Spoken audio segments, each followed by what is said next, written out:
बाकी प्रिज्म और आज हो जाएगा खत्म। ठीक है, देखो, तो लास्ट क्लास में मैंने प्रिज्म स्टार्ट किया था एंड उसमें तुम लोगों को ग्राफ दिखाया था जिसमें डिविएशन को देखते हैं हम कि यार किस तरह का डिविएशन होता है for different angles of incidence. तो वहां पर हमने क्या देखा था कि दो ऐसे एंगल्स होते हैं जिनके लिए सेम डिविएशन पॉसिबल होता है ना।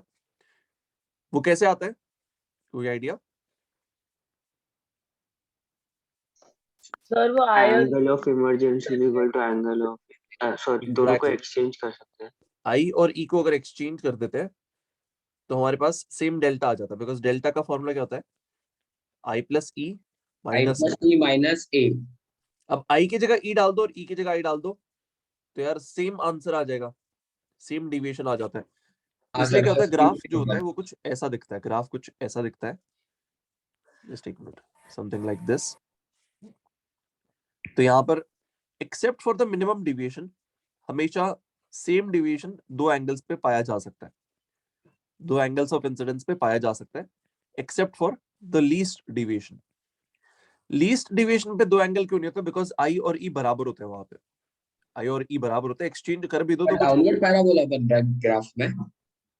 अरे डाउनवर्ड पैराबोला तो ऐसा होता है ना, आगे देखो, अपवर्ड पैराबोला। देखो इसको पैराबोलिक शायद नहीं बोल पाएंगे बिकॉज ये sign inverse of something something something ऐसे कुछ तो अजीब सा फंक्शन है। तो मैथ्स टीचर से पूछना तुम इसको किस तरह का ग्राफ बोलते हैं, कोई तुमसे पूछेगा नहीं किस तरह का ग्राफ है, हाइपरबोला पैराबोला क्या है। But if I had to take a guess I would say कि हाँ ठीक है, चलेगा। सर मतलब पर asymmetric and like sine, so it's like not symmetric ना, तो कैसे? करेक्ट करेक्ट, ठीक है। हाँ तो वही कह रहा हूँ मैं भाई, if I had to take a guess तो वो बोल रहा हूँ मैं कि भाई मेरे को ऑप्शन दे दिया भाई, ये चार ऑप्शन में से इनमें से एक चूज कर, पैराबोला, सर्कल, एलिप्स, हाइपरबोला, तो मैं पैराबोला चूज कर लूंगा, मेरे को बेस्ट चॉइस लग रही है। बट आई डोंट थिंक कि उनमें से भी कोई ग्राफ है क्योंकि ये अजीब सा एक फंक्शन आता है। ठीक है, ओके, अब सुनो, क्या मिनिमम डिविएशन के लिए मैंने कोई सवाल करवाया था जिसमें लीस्ट डिविएशन निकालनी हो या फिर दी हो और रिफ्रैक्टिव इंडेक्स निकालना हो? हाँ सर। हाँ सर, कर आपने लिया, सब होमवर्क भी दिया था। होमवर्क भी दिया था, यस, एक सवाल होमवर्क भी दिया होगा। फिर उसके बाद हमने कुछ कंडीशंस पढ़ी थी कि यार ये जो प्रिज्म का एंगल है अगर ये 2a से बड़ा होता है ना तो किसी भी एंगल ऑफ इंसिडेंस पे भेज दो लाइट को, ये टीआईआर खा के वापस बाहर आ जाएगी, मतलब इस सरफेस से आगे नहीं जा पाएगी, ये तो श्योर है। फिर दूसरी चीज क्या थी, अगर ये ए सी से छोटा होगा तो ये पक्का से यहां से आगे निकल जाएगी, टीआईआर नहीं हो सकता, यहाँ पे पॉसिबल ही नहीं है।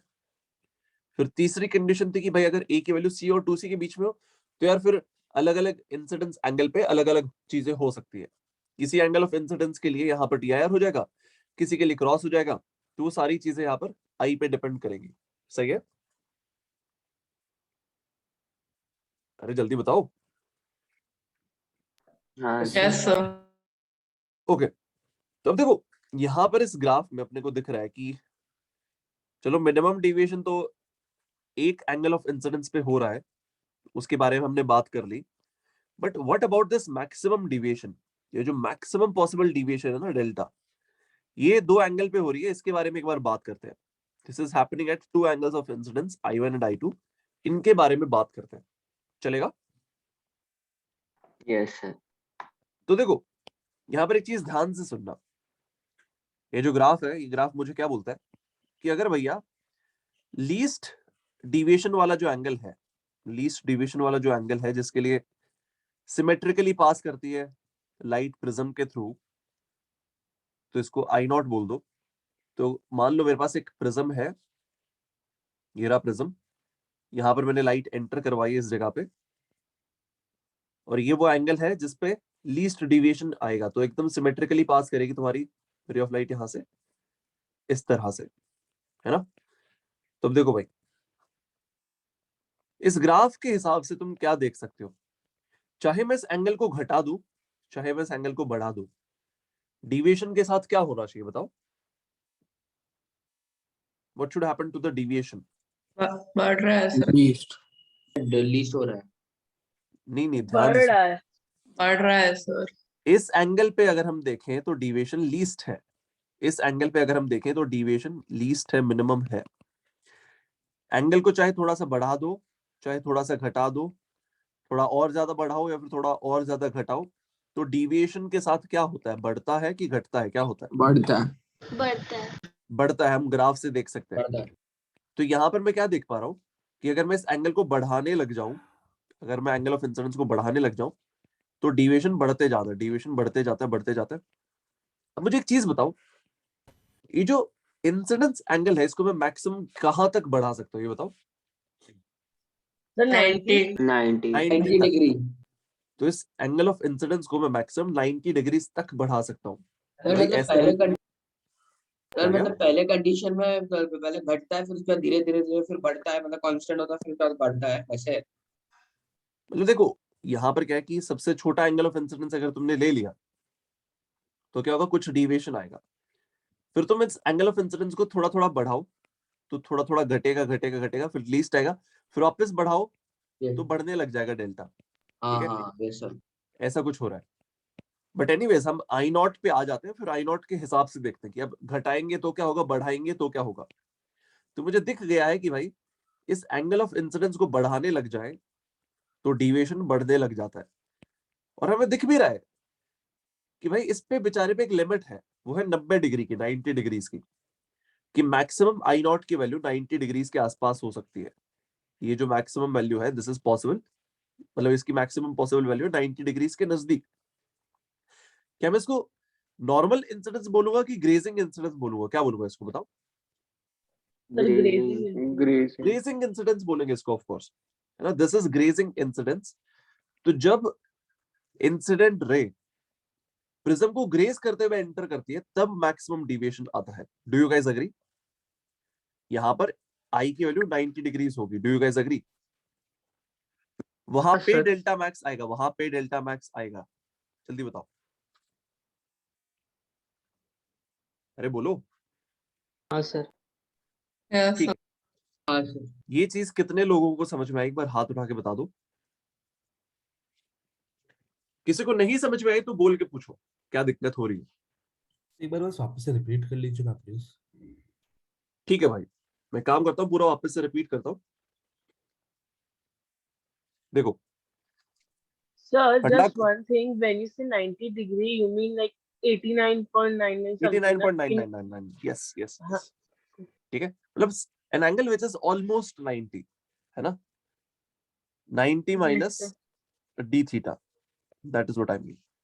अब डी थीटा इतना छोटा होगा कि तुम उसको बोलोगे यार इसको 90 बोल देते, इससे बढ़िया, है ना। ठीक है, मैं पूरा प्रोसेस रिपीट कर रहा हूं यार, सब लोग एक बार ध्यान दे लो।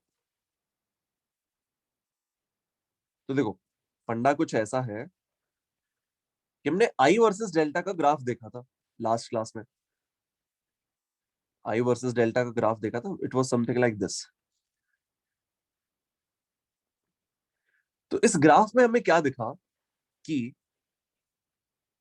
कोई भी डिविएशन की बात करें हम, ये कोई भी डेल्टा देखा हमने, सेम डिविएशन दो एंगल ऑफ इंसिडेंस के करस्पॉन्डिंग आ सकता है, ये हमने देखा था लास्ट क्लास में। मिनिमम डिविएशन की बात करें तो वो सिर्फ एक एंगल के करस्पॉन्डिंग पॉसिबल है। डेल्टा मिनिमम जो है वो सिर्फ एक पर्टिकुलर एंगल के करस्पॉन्डिंग ही पॉसिबल है, दो एंगल्स पे नहीं आता है सेम मिनिमम डिविएशन। ठीक है, तो अब मैंने दिखाया प्रिज्म, ये रहा प्रिज्म। अब यहाँ पे एक रे ऑफ लाइट भेजते हैं, रे ऑफ लाइट इंसिडेंट करवाते हैं, let's say this is the रे ऑफ लाइट। ठीक है, टोपी यार माइक म्यूट कर लो सब लोग अपने प्लीज। कौन है?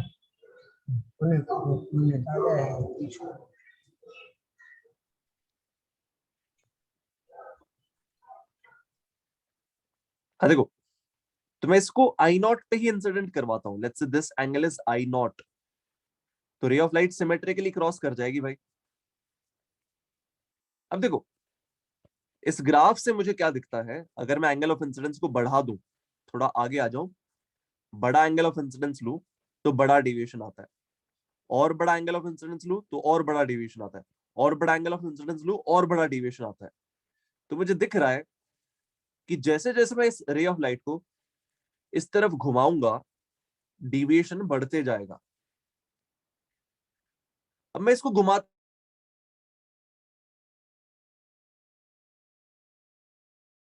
सर आपकी आवाज नहीं आ रही। Hello sir. Hello So got sir disconnected. आपका वॉइस नहीं आ रहा अभी तक।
भाई सुन पा रहे हो?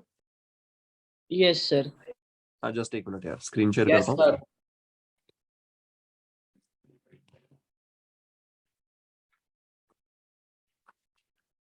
हाँ स्क्रीन दिख रहा है? हाँ सर। हाँ देखो Yes, मैं ये yes, बोल रहा sir. था कि हमने क्या देखा है कि भाई अगर हम एंगल ऑफ इंसिडेंस बढ़ाते जाएं, let's start with that angle जिस पे मिनिमम डिविएशन आता है। ये वो एंगल है जिस पे मिनिमम डिविएशन आता है। इस पे देखेंगे तो रे ऑफ लाइट सिमेट्रिक आती है ना, सिमेट्रिकली क्रॉस कर जाती है। इस आई नॉट को बढ़ाओ, डिविएशन के साथ क्या होता है, बढ़ता है कि घटता है, जल्दी बताओ। बढ़ता है। बढ़ेगा। बढ़ता है। डिविएशन बढ़ता है। क्या आई पे एक अपर लिमिट है? हाँ। तो क्या डेल्टा पे एक अपर लिमिट आ जाएगी? हाँ। तो यहां पर क्या होता है, अगर हम ग्राफ में देखें तो डिविएशन की एक मिनिमम वैल्यू है और एक मैक्सिमम वैल्यू भी है। ठीक है, तो ये जो मैक्सिमम वैल्यू है ये यहाँ पर हमें किस एंगल ऑफ इंसिडेंस को पे देखने को मिलेगी, जल्दी बताओ। आई 90। आई आई टू इक्वल्स टू 90 पे डिग्री। देखने को मिलेगी। हाँ, आई इक्वल्स सर। टू 90 पे डेल्टा मैक्स देखने को मिल रहा है अपने को। तो ग्रेजिंग इंसिडेंस अगर होगा, ग्रेजिंग इंसिडेंस अगर होगा तो तुम्हें मैक्सिमम डिविएशन देखने को मिलेगा। तो तुम्हें मैक्सिमम डिविएशन देखने को मिलेगा। समझ में आ रहा है सब लोगों को? तो ये Yes, तुम्हारा sir. मैक्सिमम डिविएशन हो हाँ जाएगा। सर। भाई जिसने भी पूछा था रिपीट कर दो भाई, समझ में आ गया क्या? Yes sir. Yes sir. अब देखो यहां पे इसी चीज को अगर मैं रिवर्स कर देता, अगर इसी चीज को मैं रिवर्स कर देता, यहां से भेजता, तो ग्रेजिंग इमरजेंस वाले केस में भी सेम डिविएशन आएगा। हाँ कि ना? हाँ सर। देखो यहां पर क्या हो गया, यहां पर डेल्टा मैक्स आ गया, डेल्टा मैक्स आ गया, और हमें मालूम है भाई आई और ई एक्सचेंज कर दो तो क्या होगा कि भाई तुम्हारा सेम डेल्टा आ जाएगा। तो यहां पर भी क्या होता है, मैंने देखा कि यार आई नॉट से घटाना शुरू करो, अगर एंगल को आई नॉट से घटाना शुरू करो इस एंगल को, इंसिडेंस वाले एंगल को, तो डिविएशन बढ़ने लग जाता है वापस से। अगर मैं आई नॉट से घटाना शुरू करता तो भी डिविएशन बढ़ने लग जाता है। समझ में आ रहा है? Yes sir. अगर ई को लिए तो फिर क्या होगा, तो उसमें रुको फिर रुको, अगर ई के हिसाब से मत देखो, ई के हिसाब से मत देखो, कंफ्यूज हो जाओगे। पहले आई के हिसाब से देखो। अब सुनो, तो मैंने क्या देखा कि जैसे जैसे इसको इस तरफ मोड़ता हूं, ये रे और ज्यादा इस तरफ मुड़ने लग जाती है। ये वाली जो रे है और ज्यादा इस तरफ मुड़ने लग जाती है। बिकॉज क्या है, ये तुम्हारा जो डिविएशन है, डिविएशन बढ़ाना है तुम्हें। You want to increase the deviation, because graph क्या बोल रहा है कि भाई आई नॉट से पीछे जाओगे, आई नॉट से कम अगर एंगल ऑफ इंसिडेंस लिया तो डेविएशन बढ़ना चाहिए, ऐसा बोल रहा है ये ग्राफ। तो देखते हैं क्या हो रहा है वहां पर। देखो ध्यान से देखना, रे ऑफ लाइट को रिपीट नहीं होगा, एक बार और आखिरी बार बोल रहा हूं, तो ध्यान ध्यान से सुन लो please. Initially ray of light ऐसे आ रही थी, ऐसे जाना चाह रही थी, बट डेविएट हो गई। This is the delta.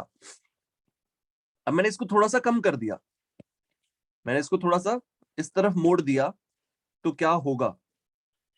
मेरी डेल्टा रे कम ऑफ होगा। लाइट, ध्यान से, हाँ, रे ऑफ लाइट ऐसे आना चाह रही है, और डेल्टा के साथ क्या होगा भी? डेल्टा बढ़ेगा कि घटेगा? आई नॉट से कम एंगल लिया तो डेल्टा बढ़ना चाहिए कि घटना चाहिए? जल्दी बताओ। आई नॉट चाहिए। बढ़ना चाहिए। बढ़ना चाहिए सर। डेल्टा बढ़ना चाहिए, डेल्टा बढ़ेगा। तो मैंने आई को तो घटा दिया, बट डेल्टा बढ़ना चाहिए। तो लाल वाली जो रे है, इसको राइट में मुड़ना चाहिए कि ऊपर लेफ्ट में मुड़ना चाहिए? Sorry, it should turn towards the prism कि अवे फ्रॉम द प्रिज्म? कहां मुड़ना चाहिए इसको? Towards the Towards prism. Towards the the prism. तो इसको टुवर्ड्स द प्रिज्म मुड़ना पड़ेगा, इसको टुवर्ड्स द प्रिज्म मुड़ना पड़ेगा टू इंक्रीज द डेल्टा। तो ये बताओ, मैं इसको इस तरफ घुमाते जाता हूं, ये इस तरफ घूमते जाते हैं, लिमिट किस पे आएगी? आई पे लिमिट आएगी कि पहले इस पे लिमिट आ जाएगी? हमें मालूम डेल्टा पड़ता है कि पे। भाई इस पे पहले लिमिट आ जाती है, इमर्जेंट रे पे पहले लिमिट आ जाती है, ठीक है। तो यहाँ पर क्या होता है, ये मुड़ते मुड़ते मुड़ते मुड़ते एट मैक्स यहाँ पर ग्रेजिंग इमर्जेंस पे आ जाती है। It comes to the grazing emergence. इससे ज्यादा कम करोगे एंगल ऑफ इंसिडेंस को, तो शायद यहाँ पर TIR हो जाए। समझ में आ रहा है? हाँ जल्दी सर। बोलो। तो यहाँ पर क्या होता है कि डेल्टा मैक्स दो एंगल्स पे आता है। डेल्टा मैक्स दो एंगल्स पे आता है। एक उस एंगल पे जहां पर इंसिडेंस एंगल 90 डिग्रीज है, एक उस एंगल पे जहां पर इमर्जेंस एंगल 90 डिग्रीज है। ये एक ऐसा एंगल ऑफ इंसिडेंस है जहां पर इमर्जेंस 90 डिग्रीज आ जाता है। मतलब ग्रेजिंग इंसिडेंस, ये ग्रेजिंग इंसिडेंस वाला केस है कि भाई जो तुम्हारी रे ऑफ लाइट है, ग्रेज करते हुए इंसिडेंट हुई है, और फिर उसके बाद रिफ्रैक्ट होके कुछ तो हुआ है इसके साथ, ये ऐसे बाहर निकली है। जो ये वाला केस है, ये ग्रेजिंग इमर्जेंस वाला केस है कि भाई हमने रे ऑफ लाइट भेजी तो ऐसे थी, इस तरह से भेजी थी, बट वो फाइनली जब बाहर निकल रही है वो एकदम ग्रेज करते हुए निकल रही है। ग्रेजिंग इमर्जेंस पे भी डेल्टा मैक्स होता है, ग्रेजिंग इंसिडेंस पे भी डेल्टा मैक्स होता है। क्या सब लोगों को समझ में आया भाई? बताओ। Yes sir. Yes sir. तो जो आपने पर्पल लाइन दिखा था वो ग्रेजिंग इमरजेंस था क्या? हाँ, ये जो पर्पल वाली लाइट दिखाई है मैंने, देखो यहाँ पर भी दिखाया मैंने, ग्रेजिंग इमर्जेंस वाला केस है ना? हाँ। तो देखो सेम चीज मैंने यहाँ पर लिखी हुई है कि अगर तुम्हें मैक्सिमम डिविएशन चाहिए तो दो केसेस कंसिडर कर सकते हो, या तो केस ऑफ ग्रेजिंग इमर्जेंस या फिर case of grazing incidence. Because देखो, इसी को तुम रिवर्स कर सकते हो, तुम्हें ग्रेजिंग इंसिडेंस वाला केस मिल जाएगा। ये मैंने कौन सा केस बनाया, कोई मुझे बताएगा? ड्रॉ कौन सा किया? Grazing emergency. ग्रेजिंग इमरजेंस वाला केस मैंने ड्रॉ किया है ना? ठीक है। तो अब देखो ग्रेजिंग इमरजेंस वाले केस से क्या मैं, भी लग रहा है ना इसमें? क्या वापस बोलो। सर इसमें TIR भी लग रहा है ना? TIR? हाँ समझ गया। देखो अभी मैं बताता हूँ, सुनो। ये ग्रेजिंग इमरजेंस अगर हो रहा है यहाँ पे, तो यहाँ का जो इंसिडेंस है R2, इसकी वैल्यू क्या आ जाएगी बताना? The critical angle. Sir critical angle. Critical angle आ जाएगी इसकी वैल्यू। तो अब देखो यहाँ पर हम मान लो डेल्टा मैक्स निकालने जाए, तो पॉसिबल हो पाएगा कि नहीं हो पाएगा, सोचते हैं। डेल्टा की वैल्यू क्या होती है? I plus E minus A होती है। E मालूम है क्या तुम लोगों को? हाँ सर 90 डिग्री। E की वैल्यू 90 डिग्री मालूम है। I किसी तरह से निकाल सकते हो क्या? हाँ sir Snell's law. Snell's law से साइन I और R1 के बीच में रिलेशनशिप आ जाएगा। बट R1 पता है क्या तुम्हें? नहीं सर सर। हाँ sir, A minus C। Sir ये R2 पता है? R2 पता है? Yes sir, so A minus critical जाएगा। Angle. A is equal to R1 plus R2 होता है। R2 पता है, A पता है, तो क्या R1 आ जाएगा? क्या R1 आ यस जाएगा? सर। R1 आ गया तो I1 आ जाएगा क्या? I आ जाएगा क्या? हाँ। तो देखो यहाँ पर मैं तुम लोगों को डेल्टा मैक्स का फॉर्मूला निकाल के दिखाता हूँ। मैं तुम लोगों को डेल्टा मैक्स का फॉर्मूला निकाल के दिखाता हूँ कि भाई मैक्सिमम डिविएशन कितनी आ सकती है। तो सुनो ध्यान सर से, आपने क्या बोला, क्रिटिकल एंगल कौन सा है, R1 की R2? तुम बताओ। यहाँ ग्रेजिंग इमरजेंस हो रहा है, तो अंदर तो से कौन सा R2 एंगल ऑफ इंसिडेंस हुआ होगा? R2 sir, thank you. R2 right. यहाँ पे अगर ग्रेजिंग इमरजेंस हो रहा है 90 डिग्रीज है, तो यहाँ पर जो इंसिडेंट एंगल होगा वो क्रिटिकल वाला एंगल ही होगा, बिकॉज हमने पढ़ा हुआ है क्रिटिकल एंगल की Yes, sir. डेफिनेशन क्या थी। क्रिटिकल एंगल की डेफिनेशन थी कि भाई जब लाइट डेंसर से रेयरर मीडियम में जाती है, तो तुम अगर इस एंगल ऑफ इंसिडेंस को बढ़ाते जाओ तो ये एंगल ऑफ रिफ्रैक्शन बढ़ते जाता है। इसको बढ़ाते जाओ, एक टाइम आएगा जब ये ग्रेजिंग 90 इमरजेंस हो degrees, जाएगा, sir. है ना, कि यहाँ से आ रही है और ये ग्रेज करते हुए जा रहा है। इसको बोलते हैं क्रिटिकल एंगल।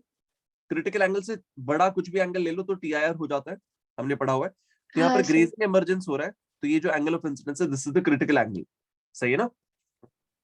तो सर अगर ग्रेजिंग इंसिडेंस होता तो भी हम R1 को क्रिटिकल एंगल बोलते हैं, नहीं बिल्कुल ना? बिल्कुल बिल्कुल बिल्कुल बोलते हैं। अगर यहाँ पर ग्रेजिंग इंसिडेंस होता तो ये वाला एंगल क्रिटिकल एंगल आ जाता। सही बात है। पर वो रेयर से डेंसर जाएगा ना, तो principle of reversibility of light से आप बोल रहे हो ना? हाँ बिल्कुल बिल्कुल, very good. Okay sir, thank you. तुमने जो बोला इट शोज कि तुम्हें क्लैरिटी है इन चीजों की, वरना कुछ लोग क्या बोलते हैं बाहर से TIR करवा देते। ओके चलो सर। एनीवेज आगे बढ़ते हैं। तो यहाँ पर डेल्टा मैक्स की वैल्यू अपने को निकालनी है। डेल्टा मैक्स कितना आएगा? इन जनरल डेल्टा का फॉर्मूला होता है I+E माइनस 90 डिग्रीज, ये होता है ना? फॉर डेल्टा मैक्स सर 90 तो माइनस ए होता है ए ना? होता अरे है ना? सॉरी माय बैड यार, -A होता है। और डेल्टा मैक्स E की वैल्यू 90 डिग्री ले लो, E की वैल्यू 90 डिग्री ले लो, जैसा यहाँ पर हमने देखा है। तो डेल्टा की वैल्यू क्या आ जाएगी? I+90 डिग्रीज -A, ये आ गया। इसको इक्वेशन नंबर 1 बोल दो।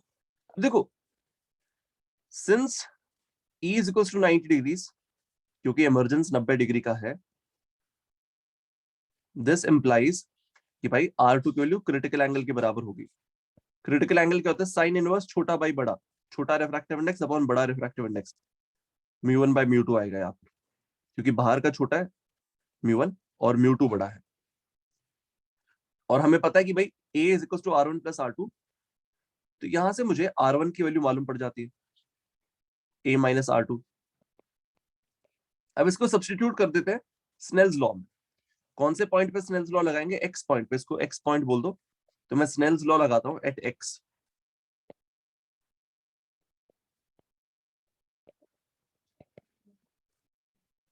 तो मुझे क्या देखने को मिलेगा?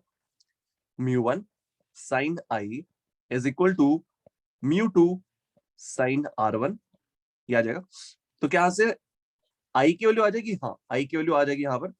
तो sin I is equal to μ2/μ1 into sine of R1। Sine of R1 मतलब sine of this angle, sine of A minus R2। सही है। अब R2 खुद में गंदा सा एंगल है, ये रहा। तो यहां पर अभी मेरे पास क्या आएगा? Delta max is equal to I+90 minus A। अब I यहां से क्या आएगा? Sine inverse of this, so sine inverse of μ2/μ1 into sine of A minus R2। अब R2 खुद में क्या है? क्रिटिकल एंगल है, R2 इज क्रिटिकल एंगल, तो C लिख देता हूं यहां पर simply, plus A minus 90 degrees कर देना यहां पर। सो दिस इज डेल्टा मैक्स। देखो फॉर्मूला गंदा सा है, आई नो। क्या तुम्हें याद करना पड़ेगा? May be not. तुम इसको 2-3 बार डिराइव कर लेना, तुम्हें अपने आप समझ में आ जाएगा क्या करना होता है। फिर अगर तुम कभी फॉर्मूला भूल भी गए तो तुम्हें चीजें इतना फास्ट सॉल्व कर लोगे कि तुम इसमें 5 सेकंड भी नहीं लोगे। +90 माइनस है ना? क्या? ओ सॉरी उल्टा कर दिया मैंने, -A + 90 था, +90 माइनस A था यहाँ पर, माय बैड। अब ठीक है। एनीवेज तुम डिराइव कर लेना हर बार, अगर लेट्स से तुम याद नहीं कर पा रहे हो, ऑल्दो याद करने के लिए भी इतना मेहनत का काम नहीं होगा शायद, तुम्हारी मर्जी है। अगर डेरिवेशन 4-5 बार कर चुके हो तो यहां तक इजीली पहुंच जाओगे, याद करने की फिर शायद जरूरत ना पड़े। बट अगर लेट्स से डेराइव नहीं करना चाहते वहां पर बैठ के तो याद कर लेना, ठीक है। कॉपी कर लो, फिर इस पे बेस्ड मैं एक सवाल दूंगा। अच्छा बताओ, ग्रेजिंग इंसिडेंस अगर मैं लेता तो सेम डेल्टा आना चाहिए था कि अलग आना चाहिए था? सेम एक्सचेंज कर Same, सकते हैं ना। sir. एक्सचेंज कर दिया, Same, बिल्कुल सही sir. बात है। अभी यहाँ पर इमरजेंस 90 डिग्री है, अगर मैं इंसिडेंस एंगल को 90 डिग्रीज ले लेता तो अब पे सेम डेल्टा आ जाता भाई मेरे पास। I would have got the same delta. Sir, final answer में जो mu2 mu1 है basically denser medium का refractive index upon rarer medium का ना। हाँ, प्रिज्म का अपॉन हवा का।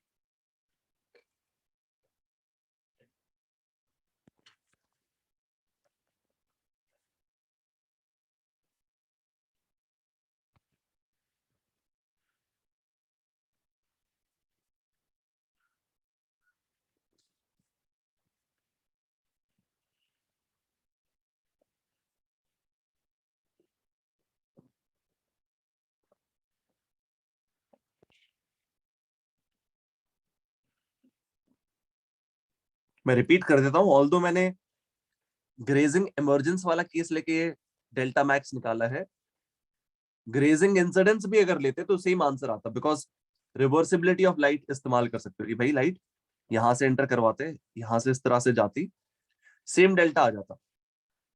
अब देखो यहाँ पर इस डायग्राम में मैंने डेल्टा दिखाया भी हुआ। ये रे ऑफ लाइट ऐसे आई थी, ये रे ऑफ लाइट ऐसे आई थी, ऐसे जाना चाह रही थी, बट मुड़ के ऐसे चली गई, तो जो डेल्टा आ गया वो ये है। This is the final deviation और ये मैक्सिमम पॉसिबल डिविएशन है।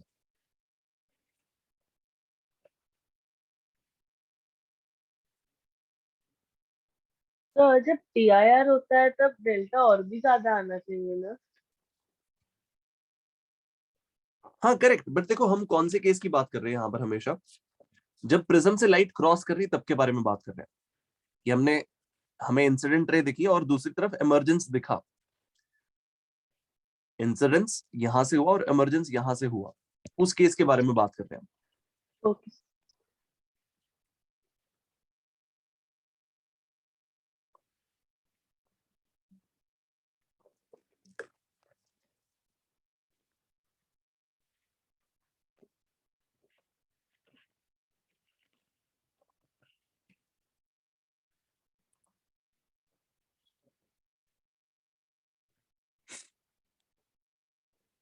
Done sir.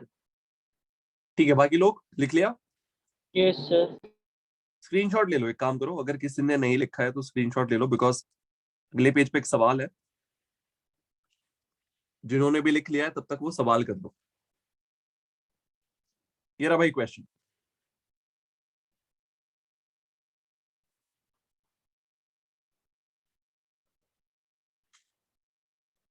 प्रिज्म का एंगल दे दिया, म्यू की वैल्यू दे दी, फिर पूछ रहा है कि भाई मिनिमम और मैक्सिमम डिविएशन क्या पॉसिबल है। सर ग्लास का क्रिटिकल एंगल क्या था?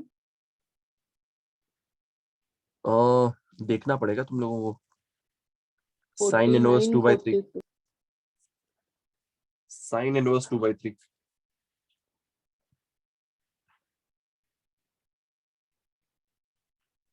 सर अगर डेल्टा मिनिमम फाइंड करना है तो प्रिज्म हमेशा आइसोसेलेस ही होगा ना?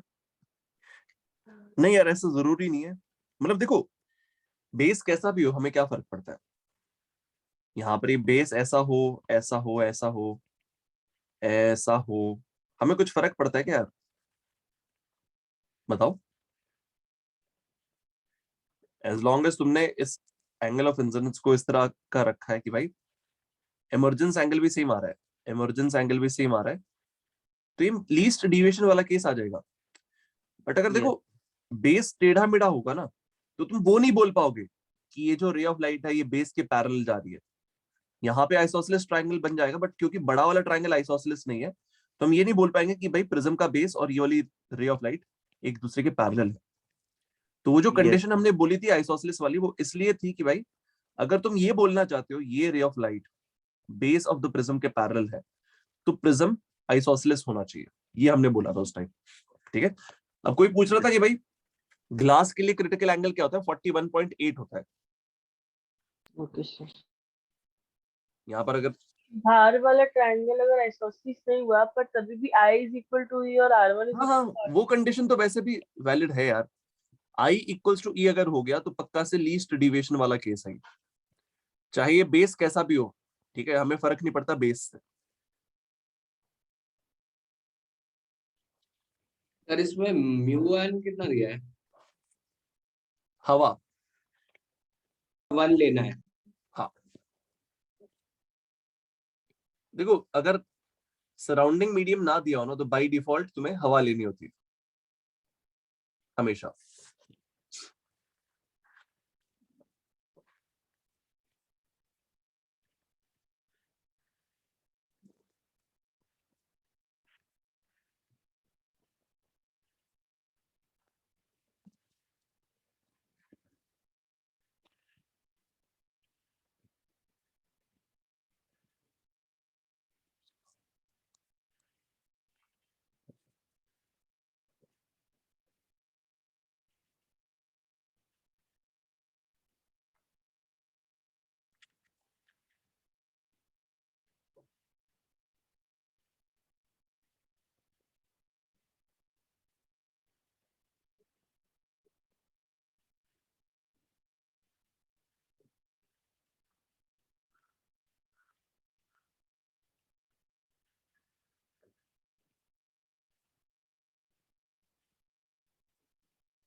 So you are not audible.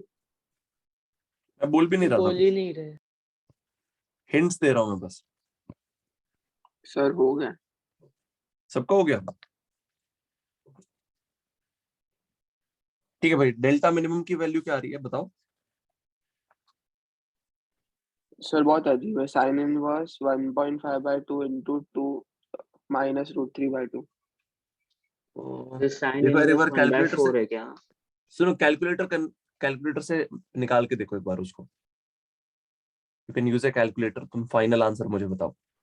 तो डेल्टा मैक्स तो 58 आता है। हाँ, दैट्स करेक्ट।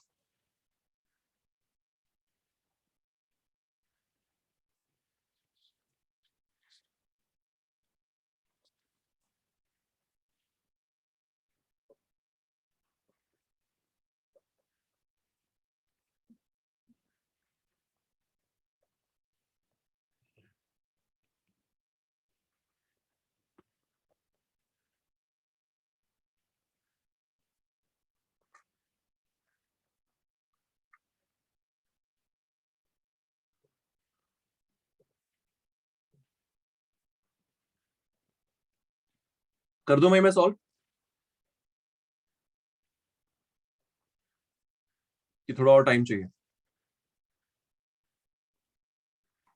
तो सी की वैल्यू क्या थी? 41.8। सर आप सॉल्व कर दीजिए एक बार। 1 मिनट और दे रहा हूँ। सर जस्ट सर एक हाँ, मिनट 1 मिनट दे रहा हूँ। मैं तब तक चाय पीता हूँ।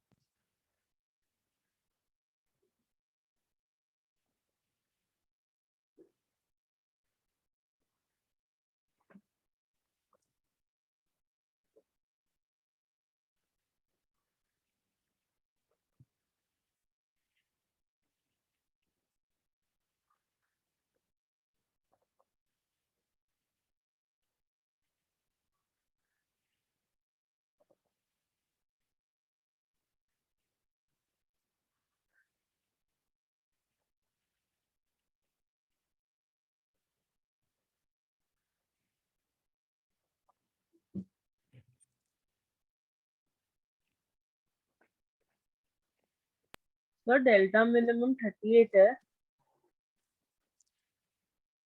हाँ, 37 के आसपास। यस।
हो गया? मैं सॉल्व कर रहा हूँ भाई। मेरी चाय खत्म हो गई, मैं सॉल्व कर देता हूँ। आधे लोग कह रहे हैं सर तो एकदम जैसे स्कूल में एक्सटर्नल टीचर्स नहीं आते थे वाइवा लेने, उन जैसे हो गए। अच्छा, तुम लोगों ने तो वाइवा दिया ही नहीं होगा, 10th तुम्हारी ऑनलाइन थी, है ना? हाँ सर। ओके। हमारे स्कूल में क्या होता था भाई? लिया था हम लोग का, लिया था भाई वहाँ। अच्छा, हुआ था क्या? भाई हमारे स्कूल में तो क्या होता था, इनफैक्ट सारे स्कूल में ऐसा होता है कि 10th और 12th इनके जो प्रैक्टिकल्स होते हैं, जो मेन बोर्ड वाले प्रैक्टिकल्स होते हैं, तो उनमें क्या होता है, एक्सटर्नल टीचर आता है भाई चेक करने की भाई स्कूल वाले फ्री के नंबर तो नहीं बांट रहे हैं। तो हर स्कूल क्या करता है, उस एक्सटर्नल टीचर को कैंटीन लेके चलाया जाता है कि भाई सर आओ, आप कहाँ लैब में बैठोगे, बच्चों को एक्सपेरिमेंट करने दो, बाद में वाइवा ले लेना। तो तब तक उसको कैंटीन में बैठाते हैं, खिलाते हैं, पिलाते हैं, चाय पिलाते हैं, आराम से समोसा खिलाते हैं। पर जब बच्चों का एक्सपेरिमेंट खत्म हो जाता है, तब उसको वापस बुला के लाते हैं, फिर वो वाइवा लेता है। तो यूजुअली ऐसा रहता है। खैर पहले तो एटलीस्ट ऐसा होता था, अब का पता नहीं। चलो एनीवेज, तो ये देखो यहाँ पर दो चीजें पूछी तुमसे। प्रिज्म एंगल दे दिया, म्यू की वैल्यू दे दी, मिनिमम डिविएशन पूछा और मैक्सिमम डिविएशन पूछा है, तो यार मिनिमम डिविएशन के लिए तो सीधा फॉर्मूला इस्तेमाल करो। मिनिमम डिविएशन जब होता है तब आई और ई बराबर होते हैं। मिनिमम डिविएशन जब आता है तब आई और ई बराबर आते हैं। तो यार देखो, तुम अगर बेसिक से जाना चाहो तो वैसे भी जा सकते हो, फॉर्मूला इस्तेमाल करना चाहो तो फॉर्मूला भी इस्तेमाल कर सकते हो। तो मैं दो तरीके से कर देता हूं। इसको सॉल्व करने का पहला तरीका सीधा फॉर्मूला बेस्ड। फॉर्मूला बेस्ड अगर सॉल्व करना चाहते हो तो क्या करोगे, तुम बोलोगे भाई म्यू की वैल्यू जो आती है वो आती है sine of delta minimum plus A by two upon sine A by two. A तुम्हें दे रखा है तो यहां से निकल जाएगा, तो यहां पर क्या आएगा, sine of delta minimum plus 60 degrees by two is equals to mu, जिसकी value 1.5 into sine A by two, मतलब sine 60 degrees by two. Sine 30 half होता है, ये 3/2 है, तो ये मिलके 3/4 हो जाएगा। तो यहां से क्या आता है, sine of delta minimum plus 60 degrees by two is equals to 3/4 आ गया। तब दोनों तरफ साइन इनवर्स लगा दो, तो delta minimum plus 60 degrees by two is equals to sine inverse 3/4 आ गया। और 2 को उधर मल्टीप्लाई करो, 60 को फिर डिडक्ट कर दो, तो डेल्टा मिनिमम की वैल्यू आ गई। सर वो 49 डिग्री ना, साइन इनवर्स 3/4। हाँ यस, ये अराउंड 49 के आसपास आता है शायद, हमने लास्ट क्लास में कुछ तो किया था ऐसा सवाल। सो sine inverse 3/4 minus 60, twice of sine inverse 3/4 minus 60 degree. यहां से डेल्टा मिनिमम की वैल्यू लगभग 37 डिग्री के आसपास आ जाएगी। तुम लोग चेक कर लेना कैलकुलेटर में वैल्यू डाल के, ठीक है। एक तो ये तरीका हो गया। अब इसी को कैलकुलेट करने का दूसरा तरीका क्या है, बेसिक से, कि भाई हमें याद है कि जो रे ऑफ लाइट है वो सिमेट्रिकली पास करती है। R1 और R2 सेम हो जाते हैं, a/2 ईच हो जाते हैं।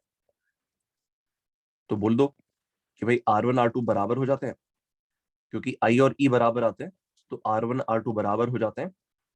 तो दोनों a/2 होंगे, बिकॉज दोनों का एडिशन a होना चाहिए। फिर सिंपली स्नेल्स लॉ लगा दो to get the angle of incidence. एक बार एंगल ऑफ इंसिडेंस आ गया, उसके बाद तुम E की वैल्यू भी सेम बोलोगे और फिर तुम डिविएशन निकालोगे। तो R1 की वैल्यू पता चल गई 30 डिग्री है, तो I की वैल्यू भी निकल जाएगी। तुम बोलना कि भाई 1 into sine I is equal to mu into sine R1। तो यहां से एंगल ऑफ इंसिडेंस की वैल्यू क्या आती है, sine inverse of 1.5 into sine 30 degrees. तो 3/4 आ गया वापस से। अब तुम क्या बोलोगे कि भाई डेल्टा जो आएगा minimum, that is twice of this angle of incidence minus A, because I plus E minus A होता है और I और E बराबर है, तो वापस से सेम आंसर आ गया। You get the same answer, twice of sine inverse 3/4 minus 60 degrees. So वापस से 37 डिग्रीज आ जाएगा। तुम्हारी मर्जी है किस तरीके से करना। ये फॉर्मूला तो याद रखना है ही किसी भी हालत में। अब देखो, अब मैक्सिमम डिविएशन के केस में क्या होता है। अब बोलो बोलो। सर वो लास्ट लाइन समझाओ ना सर, मेथड 1 का। मेथड 1 का लास्ट लाइन ये वाला, हाँ सर, इसमें क्या किया। 2 उधर भेजा, 60 माइनस के, ओके सर। ठीक है। अब मैक्सिमम डिविएशन में क्या होगा, मैक्सिमम डिविएशन वाले केस में या तो तुम ग्रेजिंग इंसिडेंस लोगे या फिर ग्रेजिंग इमरजेंस लोगे, है ना। तो यहां पर प्रीवियस क्वेश्चन कंटिन्यू करते हैं। सो मैक्सिमम डिविएशन की बात करते हैं। तो इसमें अगेन, इसमें भी या तो डायरेक्टली फॉर्मूला इस्तेमाल कर लो भाई, जो फॉर्मूला आया था, या फिर बेसिक से चले जाओ, तुम्हारी मर्जी है। So E equals to 90 degrees ले लेना। E इक्वल्स टू 90 डिग्रीज आएगा तो उसके बाद R2 निकलेगा। R2 वैल्यू C आ जाएगी। R2 की वैल्यू C आएगी, जो कि साइन इनवर्स छोटा बाई बड़ा होता है। साइन इनवर्स छोटे वाला रिफ्रैक्टिव इंडेक्स अपॉन बड़े वाला रिफ्रैक्टिव इंडेक्स। साइन इनवर्स के अंदर कभी भी 1 से बड़ा नंबर नहीं आ सकता, तो सोच लेना इसमें कौन सा रिफ्रैक्टिव इंडेक्स अपॉन कौन सा वाला रिफ्रैक्टिव इंडेक्स आएगा। तो यहां पर क्रिटिकल एंगल आ जाता है साइन इनवर्स 2/3, ये आ गया क्रिटिकल एंगल। जो R1 आएगा वो आएगा 60 डिग्रीज माइनस सी। तो यहां से I की वैल्यू भी आ जाएगी, I is equal to sine inverse of 1.5 into sine of 60 minus C.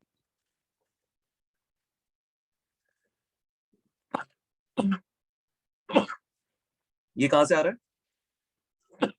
Snell's law से आ रहा है, ऑफ कोर्स यार। स्नेल्स लॉ से कैसे आ रहा है? स्नेल्स लॉ से मैं वो भी दिखा देता हूं, जस्ट इन केस किसी को ना स्ट्राइक किया हो। एक्स वाले पॉइंट पे स्नेल्स लॉ लगाएंगे, बाहर हवा है, so mu into sine I is equal to glass का mu into sine of R1। R1 खुद में 60 माइनस सी है, तो यहाँ पर आ गया sine I is equal to 1.5 times sine of 60 degrees minus C. ये आ गया। अब दोनों तरफ साइन इनवर्स लगा देना। अब यहाँ पर डेल्टा मैक्स की वैल्यू क्या आ जाती है? Delta max is equal to I plus E minus A. E को 90 डाल देना, आई की वैल्यू जस्ट अभी निकालते रुको।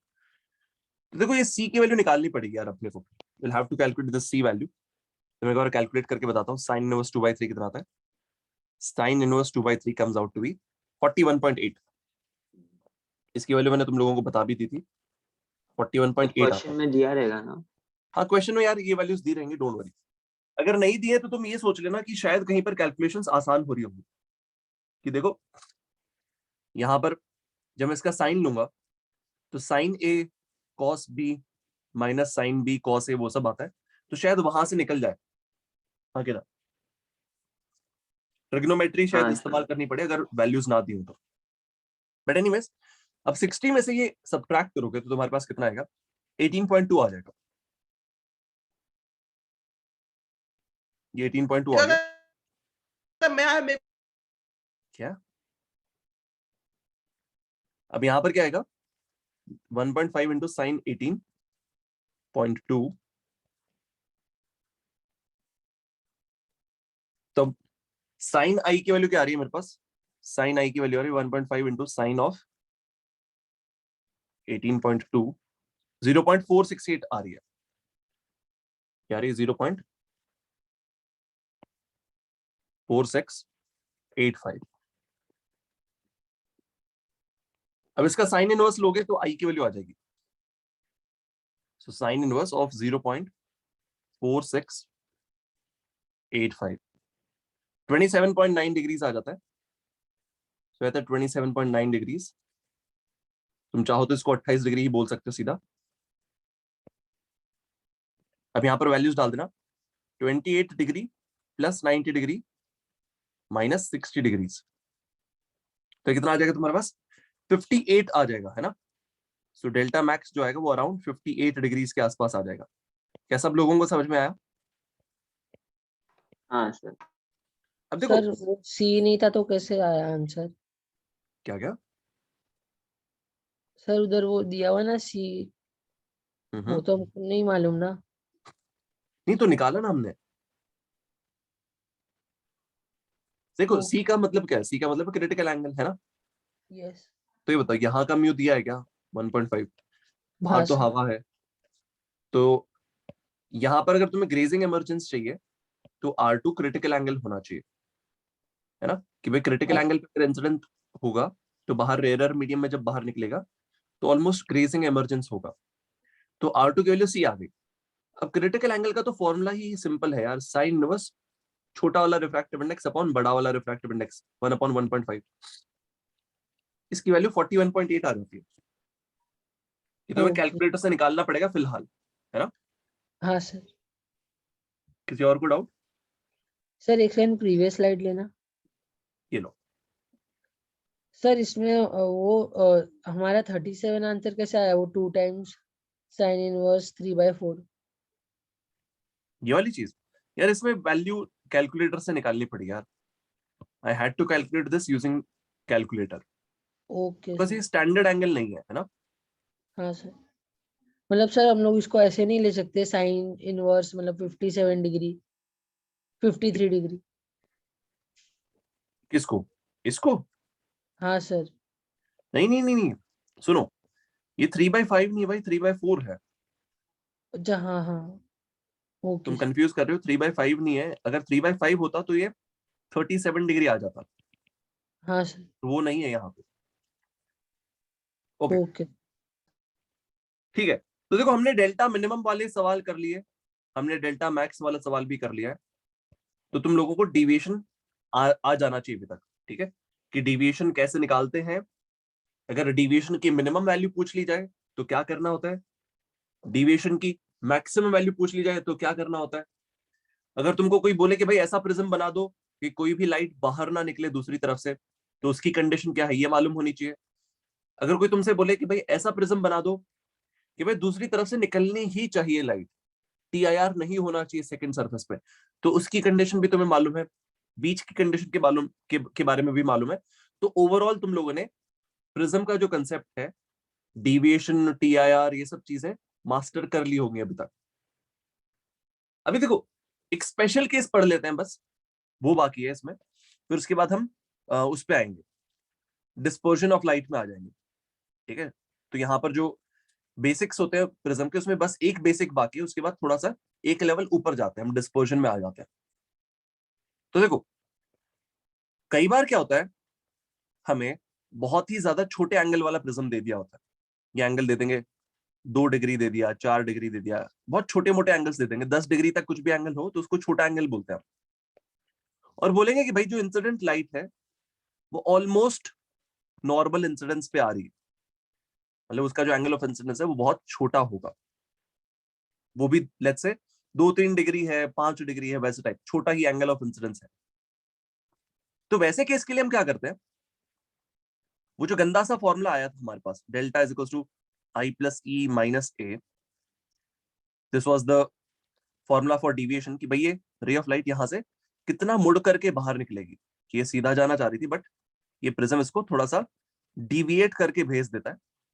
तो डिविएशन का हम एक सिंपल फॉर्मूला बना पाते हैं फॉर दिस केस, जहां पर ये छोटा एंगल हो प्रिज्म का और एंगल ऑफ इंसिडेंस भी क्लोज टू नॉर्मल हो, मतलब कि भाई ऑलमोस्ट जीरो हो incidence, close to normal incidence. इसका एक बहुत सिंपल सा फॉर्मूला हम निकाल लेते हैं, जिसमें सीधा म्यू और ए पिक्चर में आते हैं। कुछ तुम्हें साइन वाइन का कंसिडरेशन नहीं लेना पड़ता है, साइन मतलब SIN वाली साइन की बात कर रहा हूं मैं, जो ट्रिग्नोमेट्री वाला होता है, आई डेंट मीन पॉजिटिव नेगेटिव। देखो जब हमारे पास एक छोटे एंगल वाला प्रिज्म हो और छोटा एंगल ऑफ इंसिडेंस हो, तब कितना डिविएशन आएगा, इसका एक सिंपल फॉर्मूला निकालने की कोशिश करते हैं।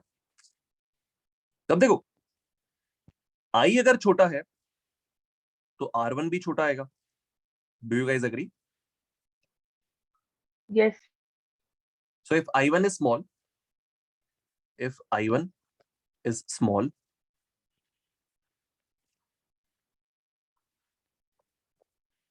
this implies R1 would also be small. क्यों? स्नेल्स लॉ से रिलेटेड है दोनों। 1 into sin I is equals to mu into sin R। ये छोटा है तो इसका साइन बहुत छोटा आएगा, तो साइन R1 भी छोटा सा ही आएगा, बहुत बड़ा नहीं आएगा, तो R1 छोटा आ जाएगा। और देखो R1 plus R2 is equals to A, तो R2 जो है वो है A minus R1। Now since A and R1 both are very small, तो क्या R2 भी छोटा आ जाएगा?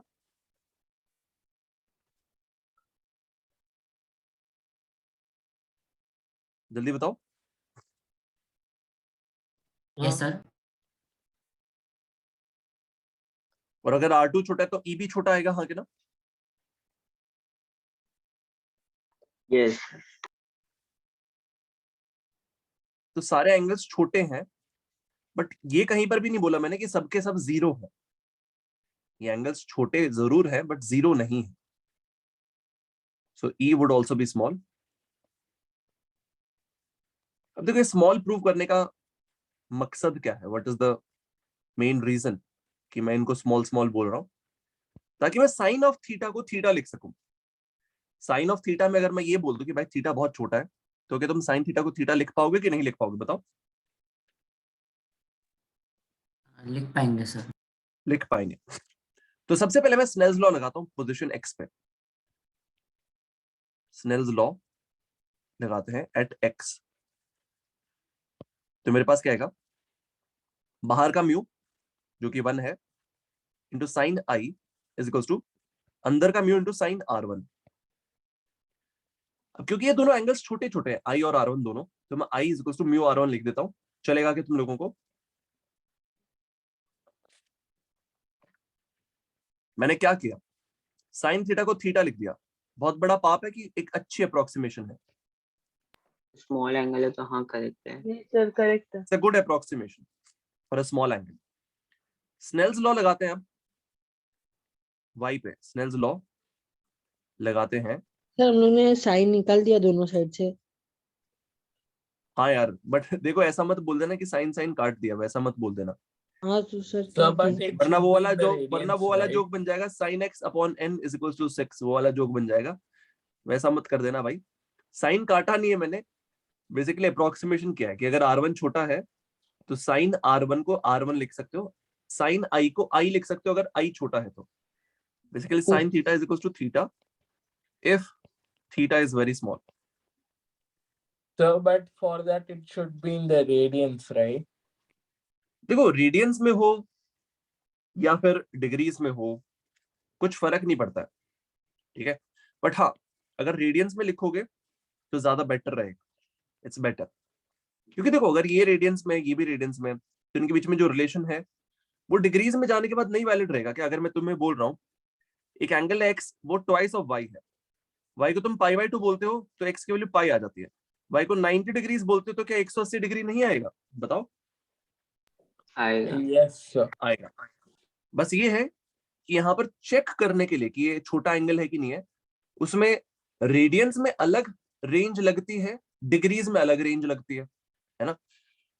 बट हाँ तुम जो बोल रहे हो मैं समझ गया हूँ कि साइन थीटा को थीटा लिख रहे हैं, ये रेडियंस में अलाउड होता है, बिल्कुल सही बात है, मैं समझ गया तुम क्या बोल रहे हो। कि भाई फाइनली यहाँ पर ऐसा मत कर देना कि इसको तुम डिग्रीज में डाल रहे हो, इसको रेडियंस में डालना चाहिए, that's more appropriate. Yes that's correct. तुम लोगों को मैथ्स में सिखाया था कि कहाँ सिखाया था? Yes sir. ओके समझ गया मैं तुम क्या बोल रहे थे, क्या कंडीशन बोल रहे थे। यहाँ पर रेडियंस में कन्वर्जन करना दैट्स मोर अप्रोप्रिएट, बिल्कुल सही बात है। एनीवेज स्नेल्स लॉ लगाते हैं y पॉइंट पे, sine of r2 into mu is equal to sine of e।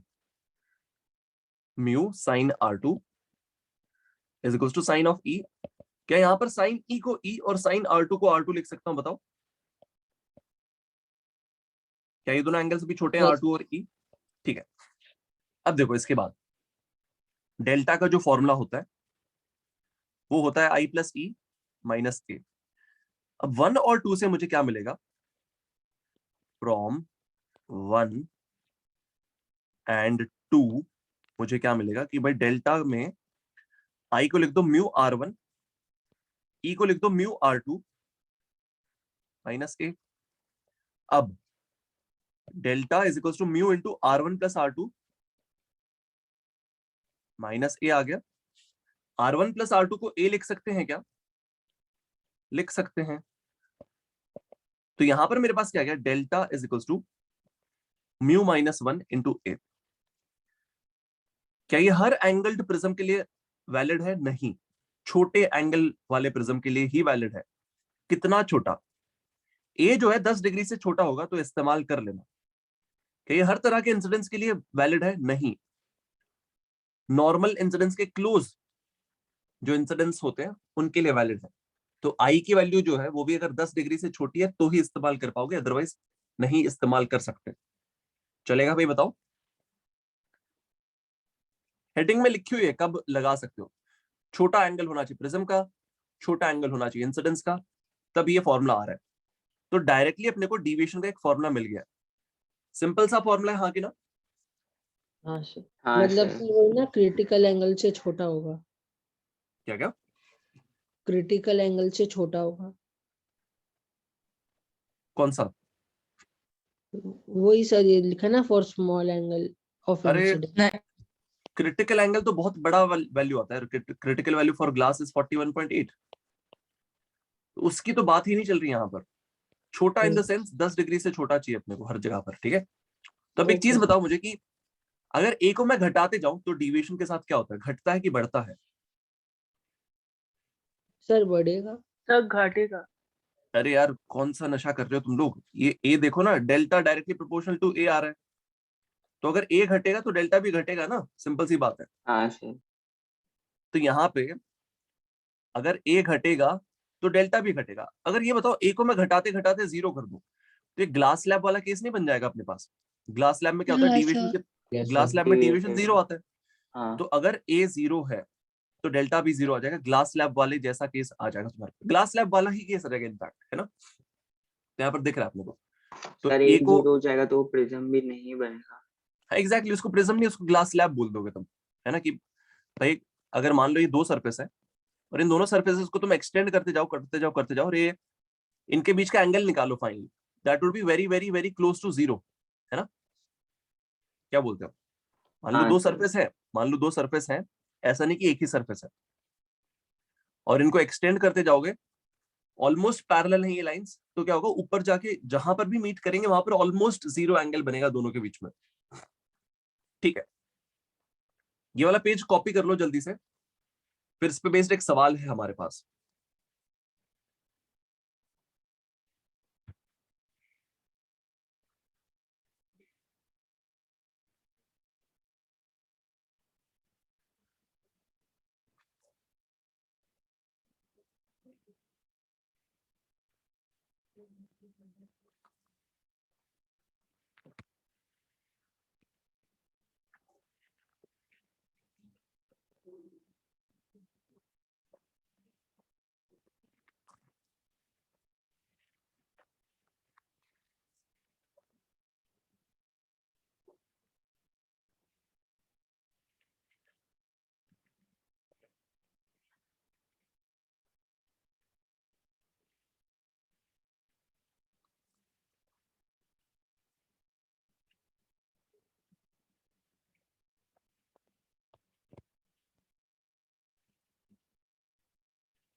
Done sir.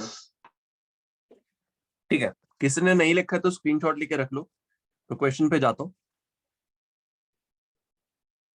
Try this question, very simple, खटाक से हो जाएगा।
ठीक है, हो गया सबसे? Yes sir. What's the answer? Sir please wait. Okay, चलेगा। जस्ट इन केस किसी को पिछला पेज देखना है, ये रहा पिछला पेज, स्क्रीनशॉट लेना हो तो। Going back to the question, here रहा question.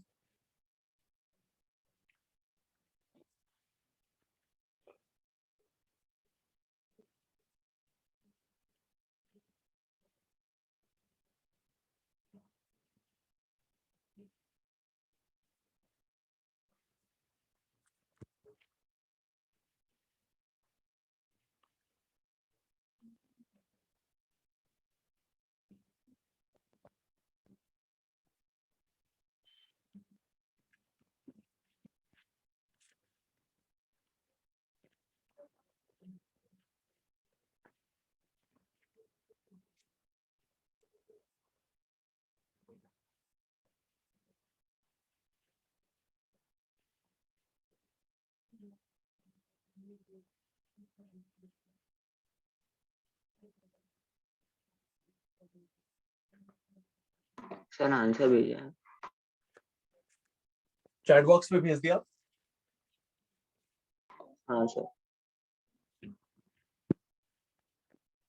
सर 1 मिनट दो। ठीक है, चलेगा चलेगा।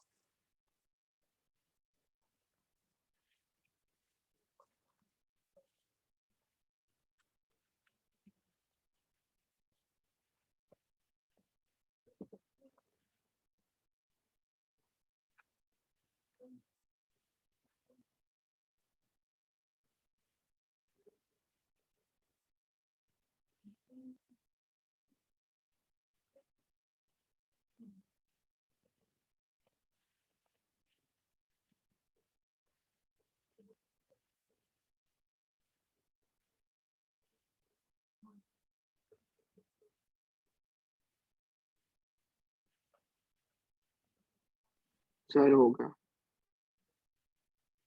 ठीक है, सॉल्व करो यार, काफी टाइम हो गया। It's a very simple question, not difficult. Simple सा फॉर्मूला लगाना है और काम बन जाएगा। आंसर 2 डिग्री आएगा। आंसर 2 डिग्री आएगा। यस, यहां से स्टार्ट है। 2 डिग्री, 6 डिग्री, 2 डिग्री। मुझे 6 डिग्री आया है। हाँ, देख लेते हैं, अच्छा 6 डेविएशन 2 आ रहा है। देख लेते हैं। तो देखो, यहां पर जो डिविएशन आता है फॉर अ स्मॉल प्रिज्म, कि ये स्मॉल एंगल प्रिज्म है, हाँ। क्या इंसिडेंस नॉर्मल दिया है? हाँ। तो क्या डिविएशन के लिए मैं एक डायरेक्ट फॉर्मूला इस्तेमाल कर पाऊंगा? हाँ। तो ये लाइट सीधा जाने की बजाय थोड़ा सा मुड़ जाती है, थोड़ा सा डिविएट हो जाती है। क्या इस डिविएशन के लिए सिंपल सा फॉर्मूला है? Yes. What is that formula? Delta is equals to mu minus 1 into A. Delta equals mu minus 1 into A, ये फॉर्मूला है हमारे पास। म्यू की वैल्यू क्या? 1.5 माइनस 1 करो इंटू ए कर दो, 0.5 इंटू 4 आ जाएगा, 2 डिग्रीज आ गया। तो 2 डिग्री से डिविएट हो जाती है, सीधा जाने के बजाय 2 डिग्री से क्लॉकवाइज घूम के फिर जाती है। ये हॉरिजॉन्टल, ये भी हॉरिजॉन्टल, तो ये दोनों वर्टिकली ऑपोजिट एंगल्स। तो ये एंगल भी डेल्टा, यहां पर इसको एंगल ऑफ इंसिडेंस बोलोगे on the mirror. Reflection angle भी डेल्टा ही आएगा। So angle of incidence on the mirror is 2 degrees itself. सही है? सर बट फिर डेल्टा इज इसको इक्वल टू आई प्लस सी सीधा से माइनस कर सकते हैं। लगाना है। क्या क्या? सो वो आई प्लस सी माइनस है तो आई 0 है, ई ढूंढना है। सुनो, क्या हमें ई चाहिए कि हमें हॉरिजॉन्टल से एंगल चाहिए? हमें क्या हाँ चाहिए? सर समझा। ई तो ये वाला एंगल हो जाएगा, यहाँ पर नॉर्मल बनाओगे तो ये एंगल ई आएगा। हमें उससे कोई मतलब है ही नहीं, टू बी ऑनेस्ट। इधर से रे ऑफ लाइट आई, सीधा जाना चाहती थी बट वो घूम के जा रही है। सबको क्लियर है भाई? बताओ। हाँ सर।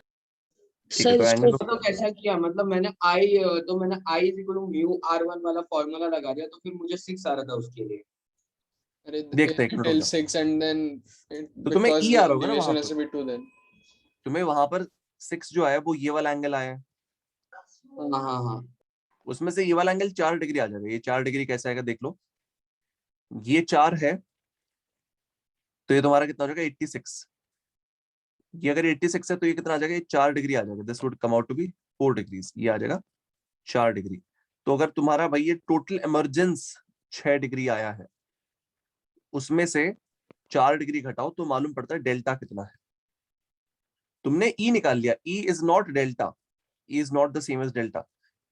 आगे ना, yes sir.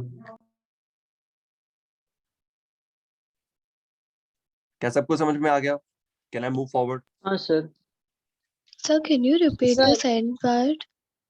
Sorry, Can you repeat what you said in the end about that like 4 degree minus करने हाँ वाला देखो, thing? लोग क्या कर रहे हैं, लोग ई की वैल्यू निकाल रहे हैं और वो 6 डिग्री आ रही है। लोग ई की वैल्यू निकाल रहे हैं और 6 डिग्री आ रही है, और लोग सोच रहे हैं कि ये ई एंगल है, this is E angle, which is wrong. E is the angle of emergence. Emergence कैसे कैलकुलेट किया जाता है? जहां से इमर्ज आउट हो रही है वहां पर नॉर्मल बनाओ, उस नॉर्मल के साथ इमर्जेंट रे का जो एंगल है वो ई है। वो अगर 6 डिग्री आया, दैट डज नॉट मीन कि ये वाला एंगल तुम्हारा 6 डिग्री है, ये 2 डिग्री आएगा। कैसे? बिकॉज दिस एंगल, ये वाला जो ऊपर वाला एंगल है, ये तुम्हारा 4 डिग्री निकल के आ सकता है अगर तुम लोग निकालना चाहो तो। ठीक है हाँ सर। सर अगर कोई हम और लोग doubt? स्नेल्स लॉ लगाएंगे तो उससे वही आएगा क्या, 6 डिग्री स्नेल्स लॉ आएगा? से भी आएगा, अप्रोक्सीमेशंस कर देना, बहुत इजी हो जाएगा तुम्हारे लिए, है सर ना? पर मेरा आंसर 6 आ रहा है, स्नेल लॉ लगाया। अरे अभी तो बताया तुमने क्या किया, तुमने ई की वैल्यू निकाली 6 डिग्री, कि तुमने डेल्टा की वैल्यू निकाली 6 डिग्री। ई की निकाली, हाँ ई की निकाली। की। अब मैंने जो जस्ट पहले बोला इसके, वो तुम सोचना एक बार मैंने क्या बोला था, ठीक है? हाँ सर। अब देखो यहाँ पर कुछ सवाल है जो तुम लोग होमवर्क में ले सकते हो। You can try this question based on prism, you can try this question based on prism. But sir Snell law से कैसे करेंगे? अरे इसकी डेरिवेशन क्या थी, इसकी डेरिवेशन क्या थी बताओ? From Snell's law, we'll get 6 degrees, and then Yes. that angle will get to be 4 degrees. So deviation has to be 2 Yes. degrees. देखो सुनो, स्नेल्स लॉ लगाया, इस फॉर्मूले तक पहुंच गए। तो अगर तुम स्नेल्स लॉ लगाकर फिर वापस से इस फॉर्मूले तक पहुंचना चाहते हो, तो तुम बेसिकली क्या चाहते हो, तुम ये पूरा डेरिवेशन वापस से करना चाहते हो, है ना? अच्छा रिवर्स, ओके सर। तो उतनी मेहनत करने की बजाय सीधा ही फॉर्मूला इस्तेमाल कर लो, है ना? Okay sir. हाँ सर। ज्यादा खतरनाक फॉर्मूला नहीं है, सिंपल ही फॉर्मूला। सर हाँ बोलो। सर सॉरी पर आप बताओ कि वो आपको 4 डिग्री कैसे आता, जैसे आप बोल रहे थे? देखो वर्टिकल अगर मैं बना दूं, यहाँ पे वर्टिकल बना दूं, तो ये एंगल कितना आएगा? ये परपेंडिकुलर है तो ये कितना आएगा? 86 डिग्रीज। हाँ सर। ये 90 है तो ये 4 डिग्री आ जाएगा। सही है? Yes sir. ठीक है, अब सुनो मैं आगे बढ़ता हूँ, नेक्स्ट कंसेप्ट पे जाता हूँ। मैं डिस्पर्जन ऑफ लाइट के बारे में बात करता हूँ। Let's talk about dispersion of light. तो ध्यान से सुनना मैं क्या बोल रहा हूँ, अभी रीड मत करो, मैं जो बोल रहा हूँ वो सुनो ध्यान से। फिर एक काम करता हूँ, एक ब्लैंक पीस ऑफ पेपर लेता हूँ, वहां पर बता देता हूँ। होता क्या है कि जब वैक्यूम की हम बात करते हैं, when you are talking about vacuum, तो चाहे किसी भी वेवलेंथ की लाइट हो तुम्हारी, सारी वेवलेंथ सेम स्पीड से ट्रैवल करती है वैक्यूम में, सी, जिसकी वैल्यू 3 × 10⁸ मीटर पर सेकेंड। ठीक है? इन वैक्यूम हर रंग की लाइट, मतलब हर वेवलेंथ की लाइट सेम स्पीड से ट्रैवल करती है। बट किसी मीडियम में अगर लाइट एंटर कर जाए तो अलग अलग वेवलेंथ की अलग अलग वेलोसिटी हो सकती है, और ये होता है, हमने ऑब्जर्व किया। इसका मतलब क्या है, इस वेवलेंथ का जो रिफ्रैक्टिव इंडेक्स है वो क्या होगा? c/v1।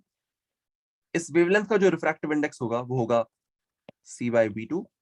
इस वेवलेंथ का जो रिफ्रैक्टिव इंडेक्स होगा वो होगा c/v3। तो यहां पर तुम्हें क्या लगता है, क्या हर वेवलेंथ का किसी पर्टिकुलर मीडियम के करस्पॉन्डिंग सेम रिफ्रैक्टिव इंडेक्स आता है, कि सेम मीडियम का अलग अलग रंगों के लिए अलग अलग रिफ्रैक्टिव इंडेक्स होता है? सर क्या आपने जो सेकंड चीज बोला वो। सेकंड सर चीज जो मैंने बोली, वेलोसिटी हाँ sir. a medium has different refractive indices, different value of refractive index for different wavelengths of light. ये जो चीज मैंने लिखी है, एक बार सब लोग बहुत ध्यान से पढ़ें, फिर मैं आगे बढ़ता हूं। कोई भी मीडियम है वो हर वेवलेंथ को अलग तरह से ट्रीट करता है। लाल रंग के लिए अलग रिफ्रैक्टिव इंडेक्स होगा, हरे रंग के लिए अलग रिफ्रैक्टिव इंडेक्स होगा, ब्लू कलर के लिए अलग रिफ्रैक्टिव इंडेक्स होगा। वैक्यूम से जब किसी मीडियम में स्पीड एंटर करती है, सॉरी, वैक्यूम से जब लाइट किसी मीडियम में एंटर करती है तो स्पीड डिक्रीजेस। अब रेड कलर की अलग अमाउंट से डिक्रीज होगी, ब्लू कलर की अलग अमाउंट से डिक्रीज होगी, ग्रीन कलर की अलग अमाउंट से डिक्रीज होगी। जिस फैक्टर से डिक्रीज होती है उस फैक्टर को रिफ्रैक्टिव इंडेक्स बोलते हैं। ये किसी मीडियम में अगर लाइट घुस गई और इस मीडियम में घुसने के बाद स्पीड जो है वो c/μ हो जाती है। लाल रंग के लिए म्यू अलग होगा, हरे रंग के लिए अलग होगा, नीले रंग के लिए अलग होगा। वैक्यूम में सभी रंगों की लाइट सेम थी, स्पीड सेम थी, और all wavelengths the speed was same in vacuum. But जैसे किसी मीडियम में घुसते हैं तो सबकी स्पीड अलग अलग आ जाती है, मतलब सबका रिफ्रैक्टिव इंडेक्स अलग अलग होगा। यहां तक किसी को दिक्कत है तो बोल के पूछ लो, अदरवाइज मैं आगे बढ़ रहा हूँ। सर ऐसा क्यों होता है? सॉरी, ऐसा क्यों होता है? मतलब वेवलेंथ क्यों चेंज, मतलब रेड क्यों कम स्पीड उसकी घटती यार है? देखो, दिस इज एन ऑब्जर्वेशन। अभी ऐसा क्यों हो रहा है पता नहीं यार, मतलब इसका एक देखो, वही बात है, जैसा रिचर्ड फाइनमैन बोलते हैं, वाई का भाई एक लेवल तक तुम जवाब दे सकते हो, उसके बाद तुम जवाब नहीं दे सकते। ठीक है, रिचर्ड फाइनमैन का वो वाई वाला। सर कैन यू अगर रिपीट योर लास्ट हाँ सर। स्टेटमेंट? क्या last can you statement? Repeat? हाँ सर। हाँ देखो मैं क्या बोल रहा हूँ, वैक्यूम में हर वेवलेंथ वाली लाइट की सेम स्पीड होती है, वो जो कि है c। मैंने ये बोला। लेट्स से पानी में अगर हम बात करें, पानी में तो ग्रीन कलर की अलग स्पीड होगी, ब्लू कलर की लाइट की अलग स्पीड होगी, रेड कलर की लाइट की अलग स्पीड होगी। ठीक है, विच मीन्स इन सभी के लिए रिफ्रैक्टिव इंडेक्स अलग अलग होगा। स्पीड सबकी अलग अलग आ रही है, बाहर तो सबकी सेम थी, मीडियम में घुसते ही अलग अलग स्पीड हो गई, मतलब सभी रंगों के लिए वाटर का रिफ्रैक्टिव इंडेक्स अलग अलग होगा। देखो, रिफ्रैक्टिव इंडेक्स ऑफ वाटर हम कितना लेते हैं usually? How much do we take it as? 4/3। 4/3। तो देखो, सभी रंगों का 4/3 के आसपास ही होगा। इसमें प्लस माइनस छोटी मोटी चीज होंगी, यहाँ पर इसमें प्लस माइनस छोटी मोटी कोई भी चीज आएगी, वो छोटी सी चीज जो है वो वैसे तुम्हें इतना इफेक्ट करेगी नहीं, कैलकुलेशंस को इतना ज्यादा इफेक्ट करती नहीं है, इसलिए हम सीधा 4/3 ले लेते हैं कि यार on an average it is 4/3। ठीक है, बट अभी हम बहुत ज्यादा डिटेल में घुस रहे हैं, तो इस डी म्यू को भी कंसिडर करेंगे। तो अब देखो, हमें पता कैसे, कोई पूछ रहा था व्हाई डज दिस हैपन, तो मैं बोलूंगा यार आई हैव अ प्रूफ। फिर एक बार मैं प्रूफ दिखा दूं, उसके बाद भी तुम लोग शायद सेटिस्फाई ना हो जाओ, फिर तुम बोलोगे बट ऐसा क्यों हो रहा है। तो यार finally will have to stop at some point कि यार देखो, ऐसा नेचर में होता है, अब इसको ढूंढने की कोशिश कर सकते हैं क्यों हो रहा है, बट एक लेवल तक ही ढूंढ सकते हैं, बिकॉज वाई कभी खत्म नहीं हो सकता अपना। एक लेवल पे जाके हमें एक्सेप्ट करना ही पड़ेगा, हाँ ठीक है, यहां पर मुझे चालू करना पड़ेगा, एंड फिर I have to move further. 1+1 को 2 ही क्यों बोला, वाई, बट भाई डिफाइन कैसे कर दिया मैथ्स में, है ना। और वो प्रूव हो चुका है ये वाला, तो 1+1 2 है। अरे हाँ पता है, रियल एनालिसिस की बात कर रहे हो तुम कॉलेज में जाओगे जब, तब तुम्हें सिखा देंगे 1+1 = 2 ही क्यों है। ठीक है, हाँ सर। फर्स्ट सेकंड सेमेस्टर में होता है मैथ्स में, बट स्टिल उसका प्रूफ अगर समझ में आ जाए मुझे फोन करके बता देना, ठीक है? Anyways Sir, really, is there a proof for this and all? भाई मेरे को तो फालतू का प्रूफ लगा था वो, बट एनीवेज तुम लोग So they जाके have different So 1 refractive plus 1 indices that because they is equal to 2, that proof, sir. क्या 1 + 1 = 2 की बात कर रहा हूँ मैं. There is a Yes. Proof for that. Anyways Okay, sir. IIT में we जाने के say that बाद they have different refractive indices because they slow down differently, like the हाँ velocity. नहीं इसका प्रूफ दिखाता हूँ, इनका इसका प्रूफ दिखाता हूँ मैं. मैंने अगर लेट्स से व्हाइट लाइट भेजी यहाँ पे, मेरे पास एक लेट्स से ग्लास स्लैब है, let's say I have a prism, let's say मेरे पास मान लो एक प्रिज्म है. तो प्रिज्म के थ्रू हमने क्या देखा है कि अगर मैं एक व्हाइट लाइट को भेजता हूँ, व्हाइट लाइट को ब्लैक कलर से दिखा रहा हूँ, तो क्या होता है कि भाई इसके अलग अलग रंग बिखर के आ जाते हैं यहाँ पर. यहाँ पर मुझे रेनबो देखने को मिलता है, ठीक है? जिसकी वेवलेंथ सबसे ज्यादा होती है वो है रेड. रेड की वेवलेंथ सबसे ज्यादा है, तो उसका रिफ्रैक्टिव इंडेक्स यहाँ पर सबसे कंपैरेटिवली कम आता है, तो वो सबसे कम उड़ता है. देखो बाहर से जब अंदर जाता है ये लाइट, रे ऑफ लाइट, तो ये रेयरर से डेंसर में जा रहा है. This is denser media. तो लाइट की जो रेज है वो अंदर की तरफ बेंड होगी, टुवर्ड्स द नॉर्मल बेंड होंगी, they would bend towards the normal. जिसका रिफ्रैक्टिव इंडेक्स ज्यादा होगा उसके लिए ज्यादा बेंडिंग आएगी. तो यहाँ पर हमने क्या देखा है, म्यू का जो फॉर्मूला वो कुछ तो ऐसा आ जाता है, mu equals to a + b / lambda square. इसको बोलते हैं Cauchy's formula. This is not in your JEE syllabus, ठीक है? बट ये फॉर्मूला देख के हमें क्या समझ में आता है, वे जिसका सबसे ज्यादा वेवलेंथ होगा उसके लिए म्यू की सबसे कम वैल्यू होगी. Cauchy's lambda maximum inequality. क्या नहीं भाई ये Cauchy's formula, this is something else. तुम्हें मैथ्स में कुछ और पढ़ाया होगा, वो कुछ और होगा, ये अलग चीज है. अब देखो यहां पर हमने क्या देखा है कि भाई जो हमारी विजिबल लाइट होती है उसके अगर हम पार्ट्स करते हैं कि भाई अलग अलग रंगों को वेवलेंथ के हिसाब से बांट दो, तो यहाँ पर हमने क्या देखा कि इसकी सबसे कम वेवलेंथ होती है, इसकी सबसे ज्यादा वेवलेंथ होती है. इस तरफ अगर जाते हो तो वेवलेंथ बढ़ते जाती है.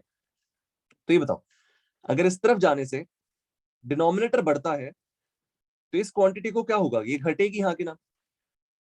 So mu should decrease. जैसे जैसे तुम इस तरफ जाओगे तो म्यू की वैल्यू घटनी चाहिए, सही बात है? तो यहाँ पर क्या आता है हमारे पास कि भाई इसके लिए लीस्ट वेवलेंथ होती, सॉरी इसके लिए लीस्ट रिफ्रैक्टिव इंडेक्स होता है किसी भी मीडियम का, इसके लिए कंपैरेटिवली मैक्सिमम होता है. इन सभी रंगों में अगर हम कंपेयर करें तो इसकी वेवलेंथ सबसे ज्यादा है.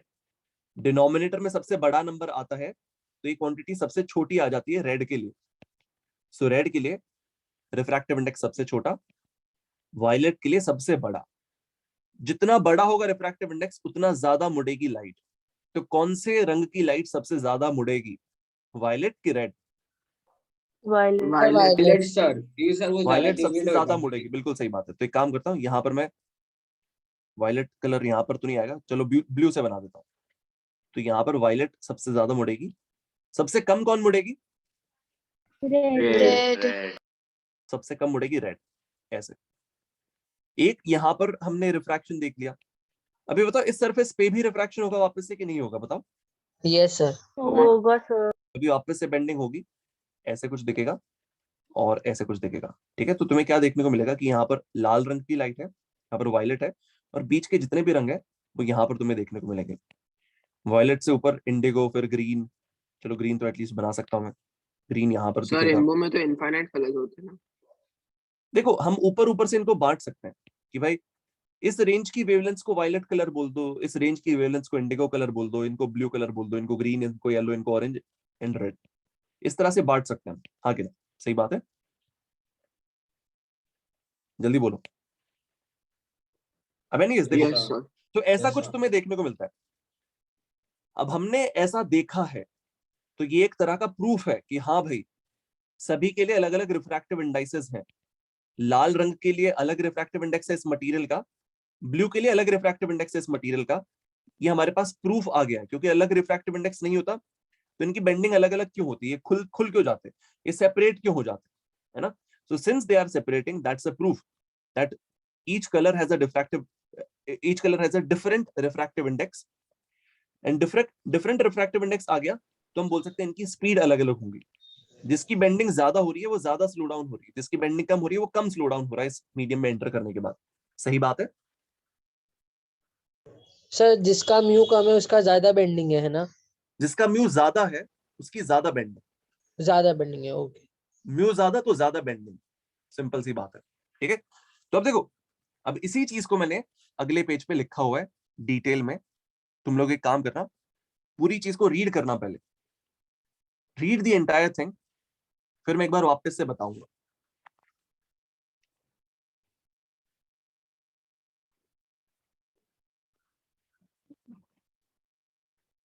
तो सर इस केस में लैम्डा जो इनवर्सली प्रोपोर्शनल टू म्यू है ना, देखो लैम्डा को इनवर्सली प्रोपोर्शनल टू म्यू नहीं बोल पाएंगे हम, it is of square. Sorry, mu की बात कर रहे हो। म्यू जो है, is it like this? No. Is it like this? No. वो इस फॉर्म का है। इसमें तुम ये नहीं बोल सकते हो कि भाई जो म्यू है, बाय द वे एन का मतलब है refractive index mu. Sir a and b is anything? A and B are positive constants for a particular Okay. medium. इस मीडियम के लिए, मतलब पानी के लिए A और B की कोई पर्टिकुलर वैल्यू होगी। Is it like Glass- experimentally or it's just like experimental values हैं, बिल्कुल। okay. सर अगर ये तो कांस्टेंट है तो फिर बाद में lambda is proportional to mu square ही होगा ना? No, there is plus a. It is not proportional. If I make lambda twice as big, the value won't become twice as big or 4 times as big because there is plus a. Very good यार।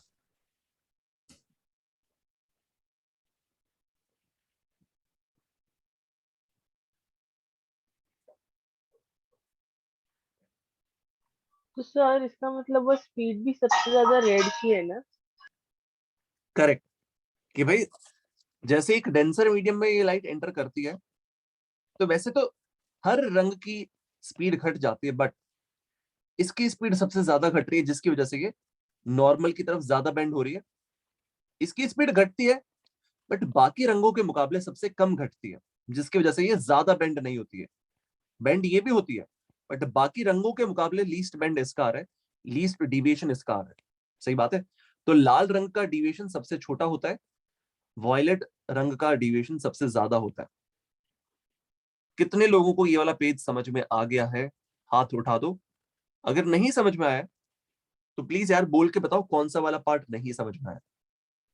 Sir इसमें आपने ये लिखा है कि N अपना ये है ना, म्यू है ना, एन और इज वायलेट का लैम्डा सबसे मैक्सिमम होता है, तो नहीं इसका नहीं नहीं, म्यू एक भी मिनट सबसे। एक मिनट रुको। वॉयलेट का वेवलेंथ सबसे कम होता है, मैंने ये बोला है। लाल रंग का अच्छा सबसे सॉरी। ज्यादा होता है। इस तरफ जाते हैं तो वेवलेंथ बढ़ते जाता है, आखिरी वाले के वेवलेंथ सबसे ज्यादा है। Yes sir. और कोई डाउट किसी का?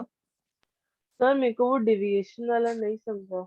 हाँ, देखो मैं डिविएशन की बात करता हूँ। देखो यहाँ पर मैंने जस्ट पिछले पेज पे भी तुम लोगों को बताया था कि अगर व्हाइट लाइट आई तो सारे रंग अलग अलग तरह से स्प्लिट हो जाएंगे। ये नॉर्मल बना दी मैंने। सबसे बड़ा रिफ्रैक्टिव इंडेक्स किसका दिख रहा है? वॉयलेट का दिख रहा है, तो वो सबसे ज्यादा बेंड होगी, सबसे ज्यादा बेंडिंग वॉयलेट कलर की होगी। हाँ कि ना? तो सीधा जाने की बजाय अलग अलग रंग मुड़ जाते हैं। इस व्हाइट लाइट के अंदर सारे रंग है, तो वायलेट सबसे ज्यादा मुड़ता है। लाल वाला रंग भी मुड़ता है बट वो सबसे कंपैरेटिवली कम मुड़ता है। तो डिविएशन सबसे कम है रेड के लिए और सबसे ज्यादा है वायलेट के लिए। अब समझ में आया? नहीं सर आप ये मुड़ना रिफ्रैक्टिव इंडेक्स से कैसे रिलेट कर रहे हो? और तुम ही बताओ, बाहर रेयरर मीडियम है और अंदर डेंसर मीडियम है, करेक्ट? अगर मान लो डेंसर मीडियम का रिफ्रैक्टिव इंडेक्स तुम्हारे हाथ में है तो म्यू बढ़ाते जाओगे तो ये एंगल आर घटते जाएगा। हाँ कि ना?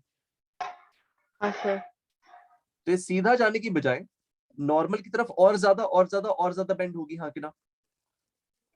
म्यू बढ़ाते जाओ तो रिफ्रैक्टेड रे और ज्यादा बेंड होती है टुवर्ड्स द नॉर्मल। हाँ कि ना? Yes sir got. तो यहाँ पर देखो किसके लिए रिफ्रैक्टिव इंडेक्स सबसे ज्यादा है? वायलेट के लिए। तो नॉर्मल की तरफ सबसे ज्यादा बेंडिंग किसकी होगी? सीधा जाने की बजाय नॉर्मल की तरफ सबसे ज्यादा बेंड कौन होगी? कौन से रंग की लाइट? वायलेट। म्यू सबसे कम किसके लिए आएगा? रेड। रेड के लिए। तो सीधा जाने की बजाय ये लाइट भी मुड़ेगी बट बाकी सबके मुकाबले कम मुड़ेगी। तो ये सबसे कम मुड़ती है रेड वाली, वायलेट वाली सबसे ज्यादा मुड़ती है, और बाकी रंग तुम्हें बीच में देखने को मिलेंगे। विबग्योर इस तरफ, दिस इज वी, फिर आई, फिर बी, फिर जी, फिर वाई, फिर ओ, फिर आर, विबग्योर, है ना? Got it. कॉशीज फॉर्मूला है क्या तुम्हारे जेई के सिलेबस में? नहीं। ये फॉर्मूला याद करने की जरूरत है क्या? No, don't have to remember. ये बस मैंने यहाँ पर ये चीज दिखाने के लिए तुम्हें बताया, और कुछ भी नहीं। मतलब फॉर्मूला सही है but not in your JEE syllabus. ये वाला पेज अगर सबको समझ में आ गया, can I move on to the next? Sir वो इंजीनियरिंग में सिखाया जाएगा कॉचीज फॉर्मूला। हाँ, बाद में इंजीनियरिंग में तुम्हें कॉशीज फॉर्मूला पे कुछ सवाल दिए जा सकते हैं, तब पढ़ाया जा सकता सर है। इससे हम लोग क्या फाइंड आउट करेंगे? लैम्डा? हाँ, मैं भी बताता हूँ तुम्हें कि इसमें सवाल किस चीज पे बनते हैं। मैं आगे बढ़ जाऊं? क्या क्या?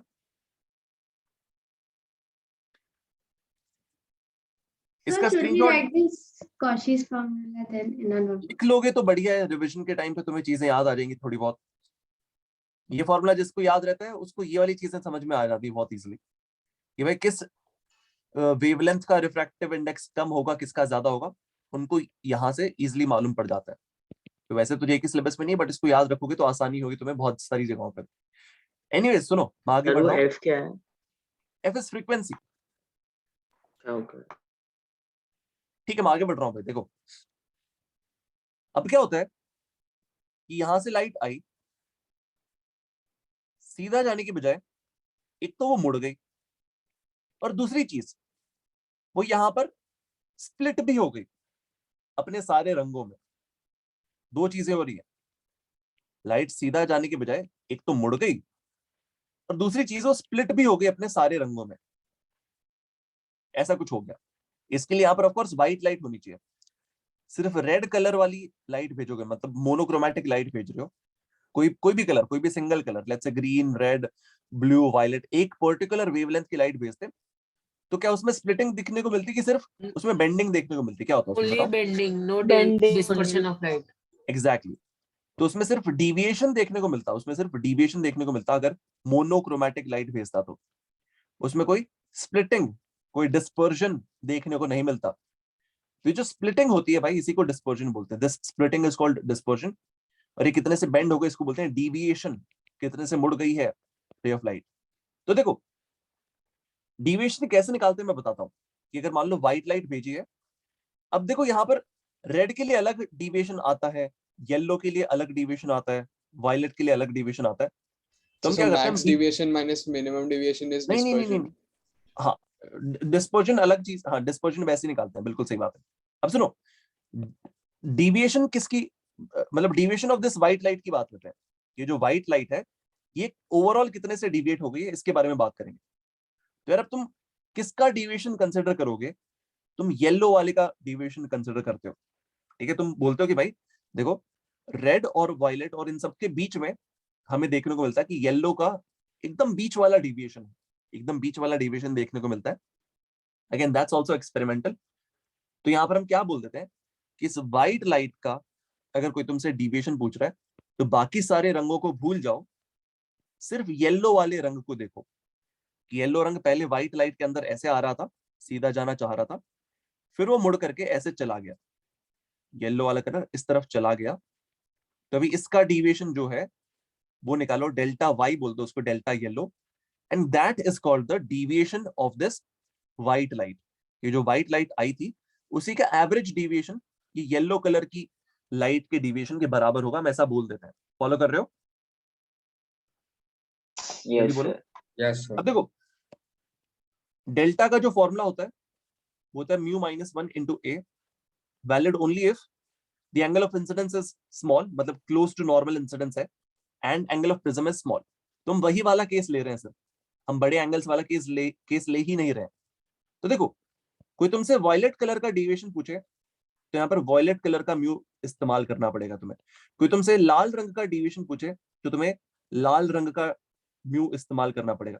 कोई तुमसे येलो कलर का अगर डिविएशन पूछे तो तुम्हें येलो कलर का डिविएशन सॉरी रिफ्रैक्टिव इंडेक्स इस्तेमाल करना पड़ेगा। वॉयलेट के लिए वॉयलेट का रिफ्रैक्टिव इंडेक्स, रेड के लिए रेड का रिफ्रैक्टिव इंडेक्स, येलो के लिए येलो का रिफ्रैक्टिव इंडेक्स। सिंपल सी बात है। अब तुमसे कोई डेल्टा एवरेज पूछ रहा है, डेल्टा एवरेज, तो तुम बोलना भाई it is equal to delta yellow itself, it is equal to delta yellow itself which is mu by -1 into a। अब देखो कई बार क्या होता है मैं बताता हूँ, कई बार तुम्हें सिर्फ ये दोनों वैल्यूज दी होती हैं, ये वैल्यू नहीं दी होती है। तुम सिंपली क्या बोल सकते हो, भैया ये जो है इन दोनों का एवरेज है, तो ये डेल्टा वाई जो आता है वो डेल्टा वी और डेल्टा आर का ही एवरेज आता है, ठीक है। So if mu y is not given, तो सिंपली से कि भाई जो डेल्टा येलो आता है वो इन दोनों का एवरेज है, जो म्यू वाई होता है वो इन दोनों का एवरेज है, ये चीजें आ जाती है अपने पास, ठीक है। So if mu y is not given, if mu y is not given, then you can use कि भाई जो डेल्टा एवरेज है दैट इज वॉयलेट और रेड का एवरेज, ठीक है। समझ में आ रहा है सब लोगों को? सर बोलो I have one doubt. बोलो ना। Sir, sunlight is yellow color, so why do we get to see dispersion of sunlight, light? sunlight is not yellow color. Sunlight has all the colors. Sunlight has all the colors. That is actually white light. अब देखो होता क्या है, हमारे जो fluorescent So bulbs होते हैं, scattering, right? Due to which the blue light is absorbed by the हाँ atmosphere. करेक्ट, तो ओजोन की वजह से भी येलो निकलता है क्या?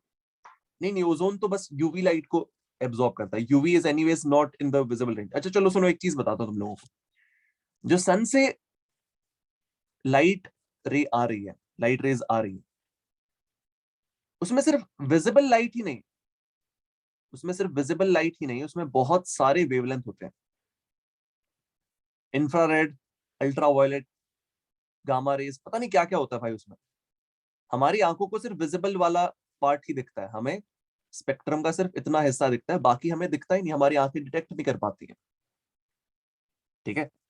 तो अभी क्या होता है कि जैसा कि किसी ने बोला कि शायद बीच में क्या होता है, जो पार्टिकल्स हैं हवा के या फिर धूल मिट्टी के जो भी पार्टिकल्स हैं, उनसे टकराते समय शायद ब्लू रंग वाली लाइट थोड़ी एब्जॉर्ब हो जाती होगी।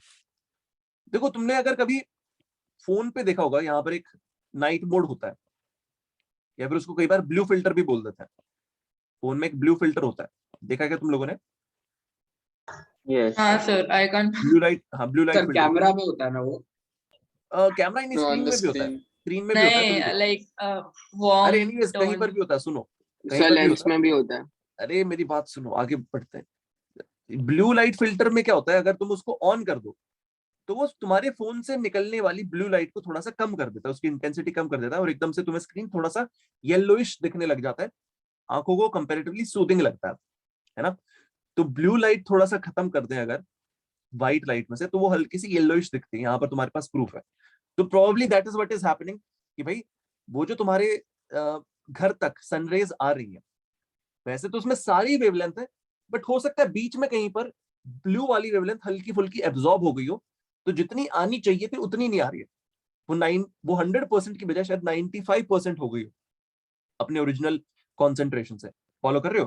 तो इसलिए हल्की सी येलोइश दिख रही है प्रॉब्ली, अदरवाइज उसके अंदर है तो सारी वेवलेंथ, उसके अंदर है तो सारी वेवलेंथ, ऐसा नहीं कि कुछ गायब है उसमें से।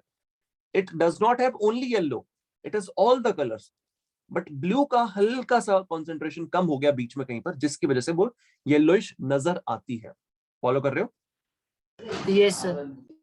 So, एनीवेज सुनो थोड़ा सा मुझे, हाँ बोलो बोलो। the sky is blue because it absorbs the blue wavelength of light. True, हाँ यार सही बात है, ये भी एकदम मस्त चीज है कि भाई वो जो ब्लू मिसिंग है वो आसमान में तुम्हें देखने को मिलता है प्रॉब्लम। हाँ, yeah, but then why does the sky become like reddish when it's sunset? What changes? देखते हैं यार इसके बारे में, probably Because the sun goes very far away and then Sun goes far away, but it's at the same. It doesn't change that no, much with it respect is to. absorbed by the other side of the atmosphere and then here we get only red. चलो anyways सुनो, अरे यार But why would it matter? अरे यार सुनो ये मेरे को भी देखना पड़ेगा, ये तुम्हारे 9th 10th के सवाल हैं यार, ये इतना कुछ खतरनाक चीज नहीं है, जे रेलेवेंट नहीं है। अभी ये वाला पार्ट खत्म करने तो 10 मिनट बाकी है, I want to complete prism part, ठीक है? सुनो Okay, sir. अब यार यहाँ पर क्या होता है, ये हमने देख लिया डिविएशन, ये जो व्हाइट लाइट आई है ये कितने से मुड़ के जा रही है ओवरऑल, तो हम येलो को देख के बता देते हैं कि भाई येलो कितने से मुड़ी है, that is the average deviation of this white light, ऐसा बोल देते हैं। अब देखो नेक्स्ट बात आती है एंगुलर डिस्पर्जन। एंगुलर डिस्पर्जन का मतलब क्या है कि जो रेड वाली लाइट और ये जो वायलेट वाली लाइट है ये इफेक्टिवली कितना स्प्लिट हुए हैं, एक दूसरे से कितना बड़ा एंगल बना रहे, that is called angular dispersion. कि भाई ये लाइट कितने से स्प्लिट हुई है, कितना ज्यादा एंगल कवर कर रही है, उसको बोलते हैं डिस्पर्जन, एंगुलर डिस्पर्जन। तो रेड वाली रे देखते हैं, रेड वाली रे मैंने यहां बना दी, वायलेट वाली रे यहां पर बना दी, इन दोनों को पीछे एक्सटेंड कर दिया मैंने, और पीछे एक्सटेंड करने के बाद देखा कि भाई ये दोनों क्या एंगल बना रहे हैं, उस एंगल को बोला जाता है एंगुलर डिस्पर्जन। फॉलो कर रहे हो? अब देखो जो तुम्हारी ये थी इंसिडेंट लाइट थी, उससे इसका एंगल है delta we, sorry delta R, और इसका है डेल्टा वी। आगे ना, सही बात है। जो इंसिडेंट लाइट थी उससे इसका एंगल क्या है, डेल्टा आर है, इसका एंगल क्या है, डेल्टा वी है। तो थीटा को delta we minus delta R लिख सकते हैं क्या, बताओ? Yes sir. तो यहाँ पर जो थीटा है तुम्हारा, थीटा को delta we minus delta R लिखा जा सकता है, क्योंकि वॉयलेट कलर किसी पर्टिकुलर लाइन से कितना एंगल बना रही है, माइनस रेड वाली लाइट कितना एंगल बना रही है सेम रे ऑफ लाइट से। तो यहां पे ये आ जाता है तुम्हारे पास। अब देखो डेल्टा वी जो है वो हो जाएगा mu we minus 1 into A minus mu R minus 1 into A. A cut जाएगा यहाँ पे, mu we minus mu R into A रह जाएगा। So theta is equal to mu we minus mu R into A. ये जो theta आया है ये क्या है, दिस इज कॉल्ड डिस्पर्जन। भाई लाल रंग वाली और वायलेट रंग वाली लाइट जो है उन दोनों के बीच में क्या एंगल है, जितना बड़ा थीटा उतना ज्यादा स्प्लिटिंग देखने को मिलेगी तुम्हें, जितना कम थीटा उतना कम स्प्लिटिंग देखने को मिलेगी। थीटा बड़ा होगा तो ज्यादा बड़ी स्प्लिटिंग देखने को मिलेगी, थीटा छोटा होगा तो कम स्प्लिटिंग देखने को मिलेगी। समझ में आ रहा है सब लोगों को? Yes yes sir. अब सुनो, ये वाला पेज में लिखने का मौका नहीं दे रहा हूँ, थोड़ा सा बढ़ना है आगे। इसका स्क्रीनशॉट लेके रख लो जल्दी से, मैं अगले पेज पे आ जाता हूँ एक बार।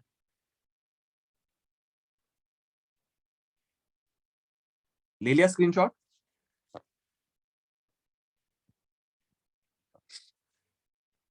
ठीक है। तो अब देखो next is dispersive power of a prism. कि भाई हमारे पास एक प्रिज्म है और हम बताना चाहते हैं कि अरे कितना खतरनाक डिस्पर्जन पैदा करता है, हम ये देखना चाहते हैं। तो हम क्या करते हैं, हम इसकी दो चीजों को कंपेयर करते हैं। एक तो ये कि भाई जो व्हाइट लाइट आई थी उसको इसने कितना बेंड किया। देखो अगर ये बहुत ज्यादा बेंड करता है व्हाइट लाइट को, तो यार यहाँ पर थीटा भी बड़ा आ सकता है अपने आप, वो कोई बड़ी चीज नहीं है ना, वो कोई बड़ी चीज नहीं है। बट अगर लेट्स से छोटे से थीटा के लिए, छोटे से डेविएशन के लिए, छोटे से एवरेज डेविएशन के लिए इसने काफी बड़ा स्प्लिटिंग पैदा कर दिया, तो हम बोलेंगे यार ये काफी खतरनाक डिस्पर्जन दिखाता है। तो हम क्या करते हैं, हम dispersive power of a prism material को किस तरह से डिफाइन करते हैं, हम बोलते हैं omega is equal to total कितना डिस्पर्जन हुआ अपॉन एवरेज डेविएशन कितना आया। टोटल एंगुलर डिस्पर्जन कि भाई कितने से खुल गई लाइट, कितने से स्प्लिट हो गई, अपॉन ऑन एन एवरेज कितने से बेंड हुई, अपॉन एवरेज डेविएशन। ये फॉर्मूला है कि भाई मान लो मेरे पास दो प्रिज्म है, इस प्रिज्म ने भी उसी एंगल पे स्प्लिट किया लाइट को और दूसरे वाले ने भी सेम एंगल पे स्प्लिट किया, बट इनमें से एक वाले ने बेंडिंग कम दिखाई, स्प्लिटिंग ज्यादा दिखाई, दूसरे वाले ने सेम स्प्लिटिंग दिखाई बट बेंडिंग ज्यादा कर दी। तो हम बोलेंगे भाई जिसने कम बेंड किया है ना वो ज्यादा खतरनाक डिस्पर्जन दिखाता है। कि भाई दोनों ने सेम एंगल से डिस्पर्स कर दिया, सेम एंगल से डिस्पर्जन दिखा दिया, बट इनमें से एक ने बहुत ज्यादा उसको मोड़ना पड़ा, तब जाकर वो सेम डिस्पर्जन दिखा रहा है। तो मैं क्या बोलता हूँ कि भाई जो दूसरा वाला है जिसने बेंड कम किया और स्प्लिट सेम कर दिया, इसी का अगर मैं एंगल बढ़ा देता तो क्या होता है, ये और ज्यादा डिस्पर्जन दिखाता, तो ये ज्यादा पावरफुल डिस्पर्सिव मीडियम है। सोचना इसके बारे में, मैंने जो चीज बोली है अगर ना समझ में आए इसको बस याद कर लेना। So this is theta upon delta average, theta upon delta average. Theta की वैल्यू हमारे पास क्या आई थी, mu violet minus mu red into A, और डेल्टा एवरेज क्या आया था mu yellow minus 1 into A. ऊपर नीचे से ए काट देंगे तो ओमेगा जो आएगा, dispersive power of a prism, ये हमारे पास क्या आ जाएगी, mu we minus mu r upon mu y minus 1। Mu y को कभी कभी mu v plus mu r upon 1 भी अपॉन 2 भी लिखा जा सकता है अगर म्यू वाई ना दिया हो तो। If mu y is not given तुम इसको ऐसे भी लिख सकते हो चाहो तो। समझ में आ रहा है क्या भाई सब लोगों को? Hello, yes sir. Yes sir. Simply ये फॉर्मूला याद करना है। अभी ये बताओ कि इसमें ए की वैल्यू बची है कि गायब हो गई, बताओ। गायब हो गई। गायब। तो क्या लगता है, प्रिज्म के डिस्पर्सिव पावर उसके एंगल पे ज्यादा डिपेंड करती है कि उसके मीडियम पे ज्यादा डिपेंड करती है? मीडियम पे। मीडियम। मटेरियल पे। So dispersive power of a prism is a property of the material of the prism, ठीक है? और ऑफ कोर्स सराउंडिंग भी, क्योंकि म्यू1 और म्यू2 दोनों चीजें पिक्चर में आती हैं यहाँ पर। ये जो है रिलेटिव रिफ्रैक्टिव इंडेक्स है वॉयलेट कलर के लिए, कि भाई बाहर के मुकाबले अंदर का रिफ्रैक्टिव इंडेक्स रिलेटिवली कितना ज्यादा है। ये सारे रिलेटिव रिफ्रैक्टिव इंडेक्सेस है, हाँ कि ना? सही बात है। तो देखो यहां पर मैं लिख देता हूं कि भाई the dispersive power of prism, the dispersive power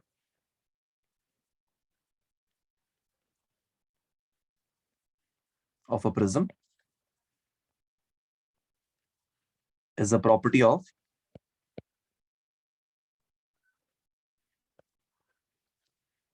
material of the prism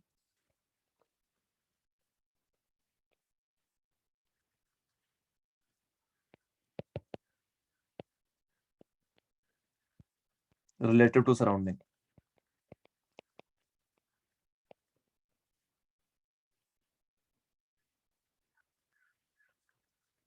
ठीक है भाई, यहां पर अब फॉर्मूले जो सवाल बनते हैं वो इस पे बनते हैं ज्यादातर, इस पे, इस पे और इस पे। ये और ये आता है तो ये निकाल लोगे, सिंपल है। सर पिछला स्लाइड आप दिखा सकते हैं? हाँ ये लो, ये पहला स्लाइड मैंने पढ़ाया अभी, this is the first slide. हाँ सर नेक्स्ट स्लाइड। ये अगला स्लाइड है।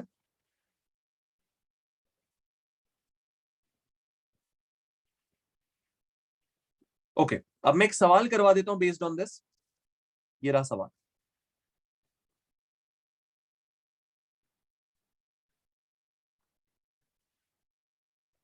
सर प्रीवियस पेज पे दिखाए ना। हो गया?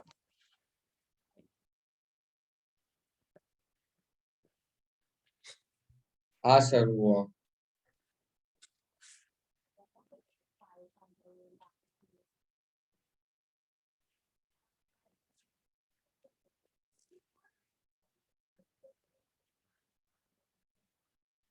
सर हमारा चैप्टर हो गया। नहीं यार देखो, अभी यहां पर क्या प्रिज्म में एक चीज रह गई कि अगर हमारे पास दो दो प्रिज्म हो, ये वाला पार्ट रह गया, बट एक काम करेंगे, इसको तुम्हारे एमटी में से हटवा देंगे, ठीक है? तो ये यहां तक जो मैंने पढ़ा है यहां तक ही रहेगा, चलेगा? Okay sir. Okay sir. Sir I optics नहीं है क्या? आई वाई का नहीं है यहाँ पर जेई के सिलेबस में।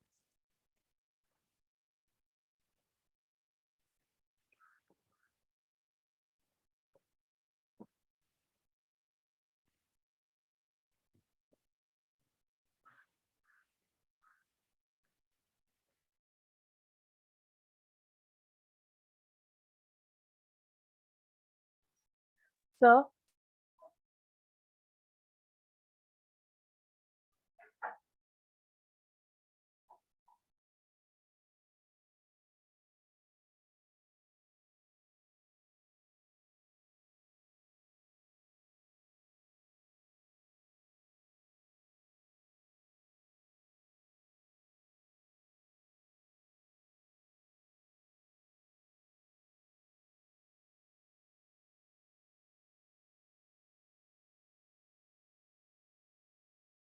Done sir.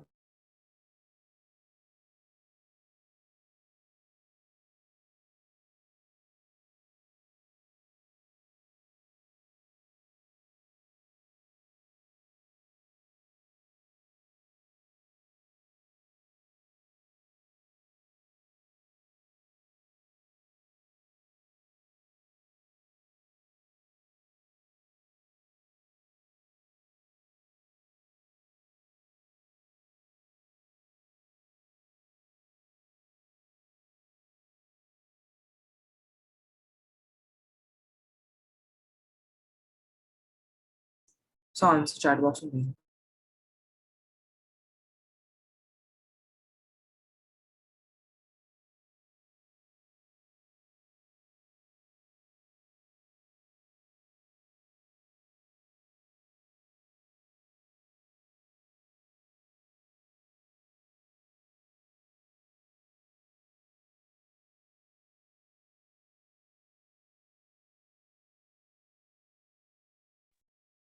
हाँ भाई सुन पा रहे हो? आंसर चैट बॉक्स में। हाँ जस्ट एक मिनट रुको। सबसे हो गया सवाल?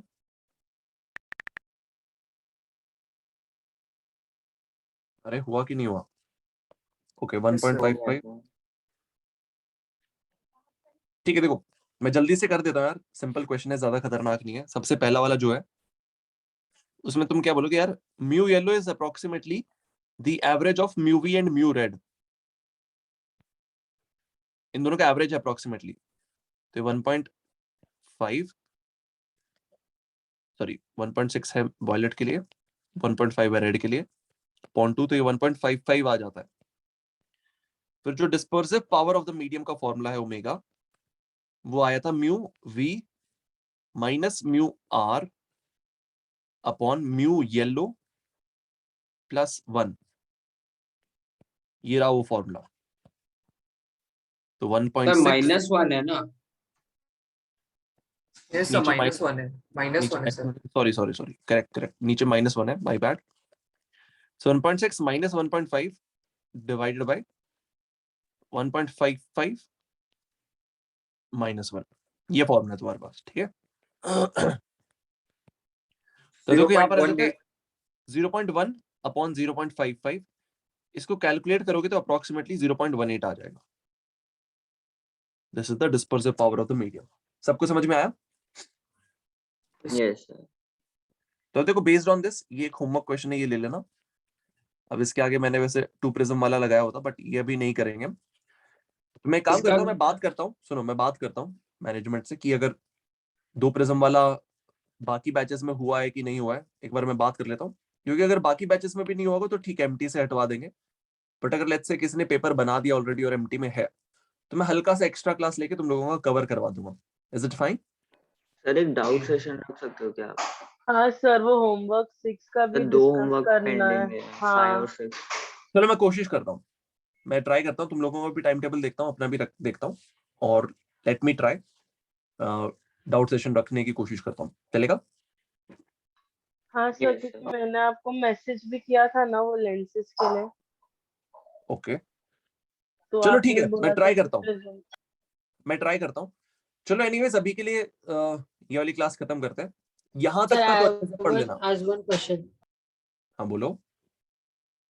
सर हमको पोलराइजेशन है क्या?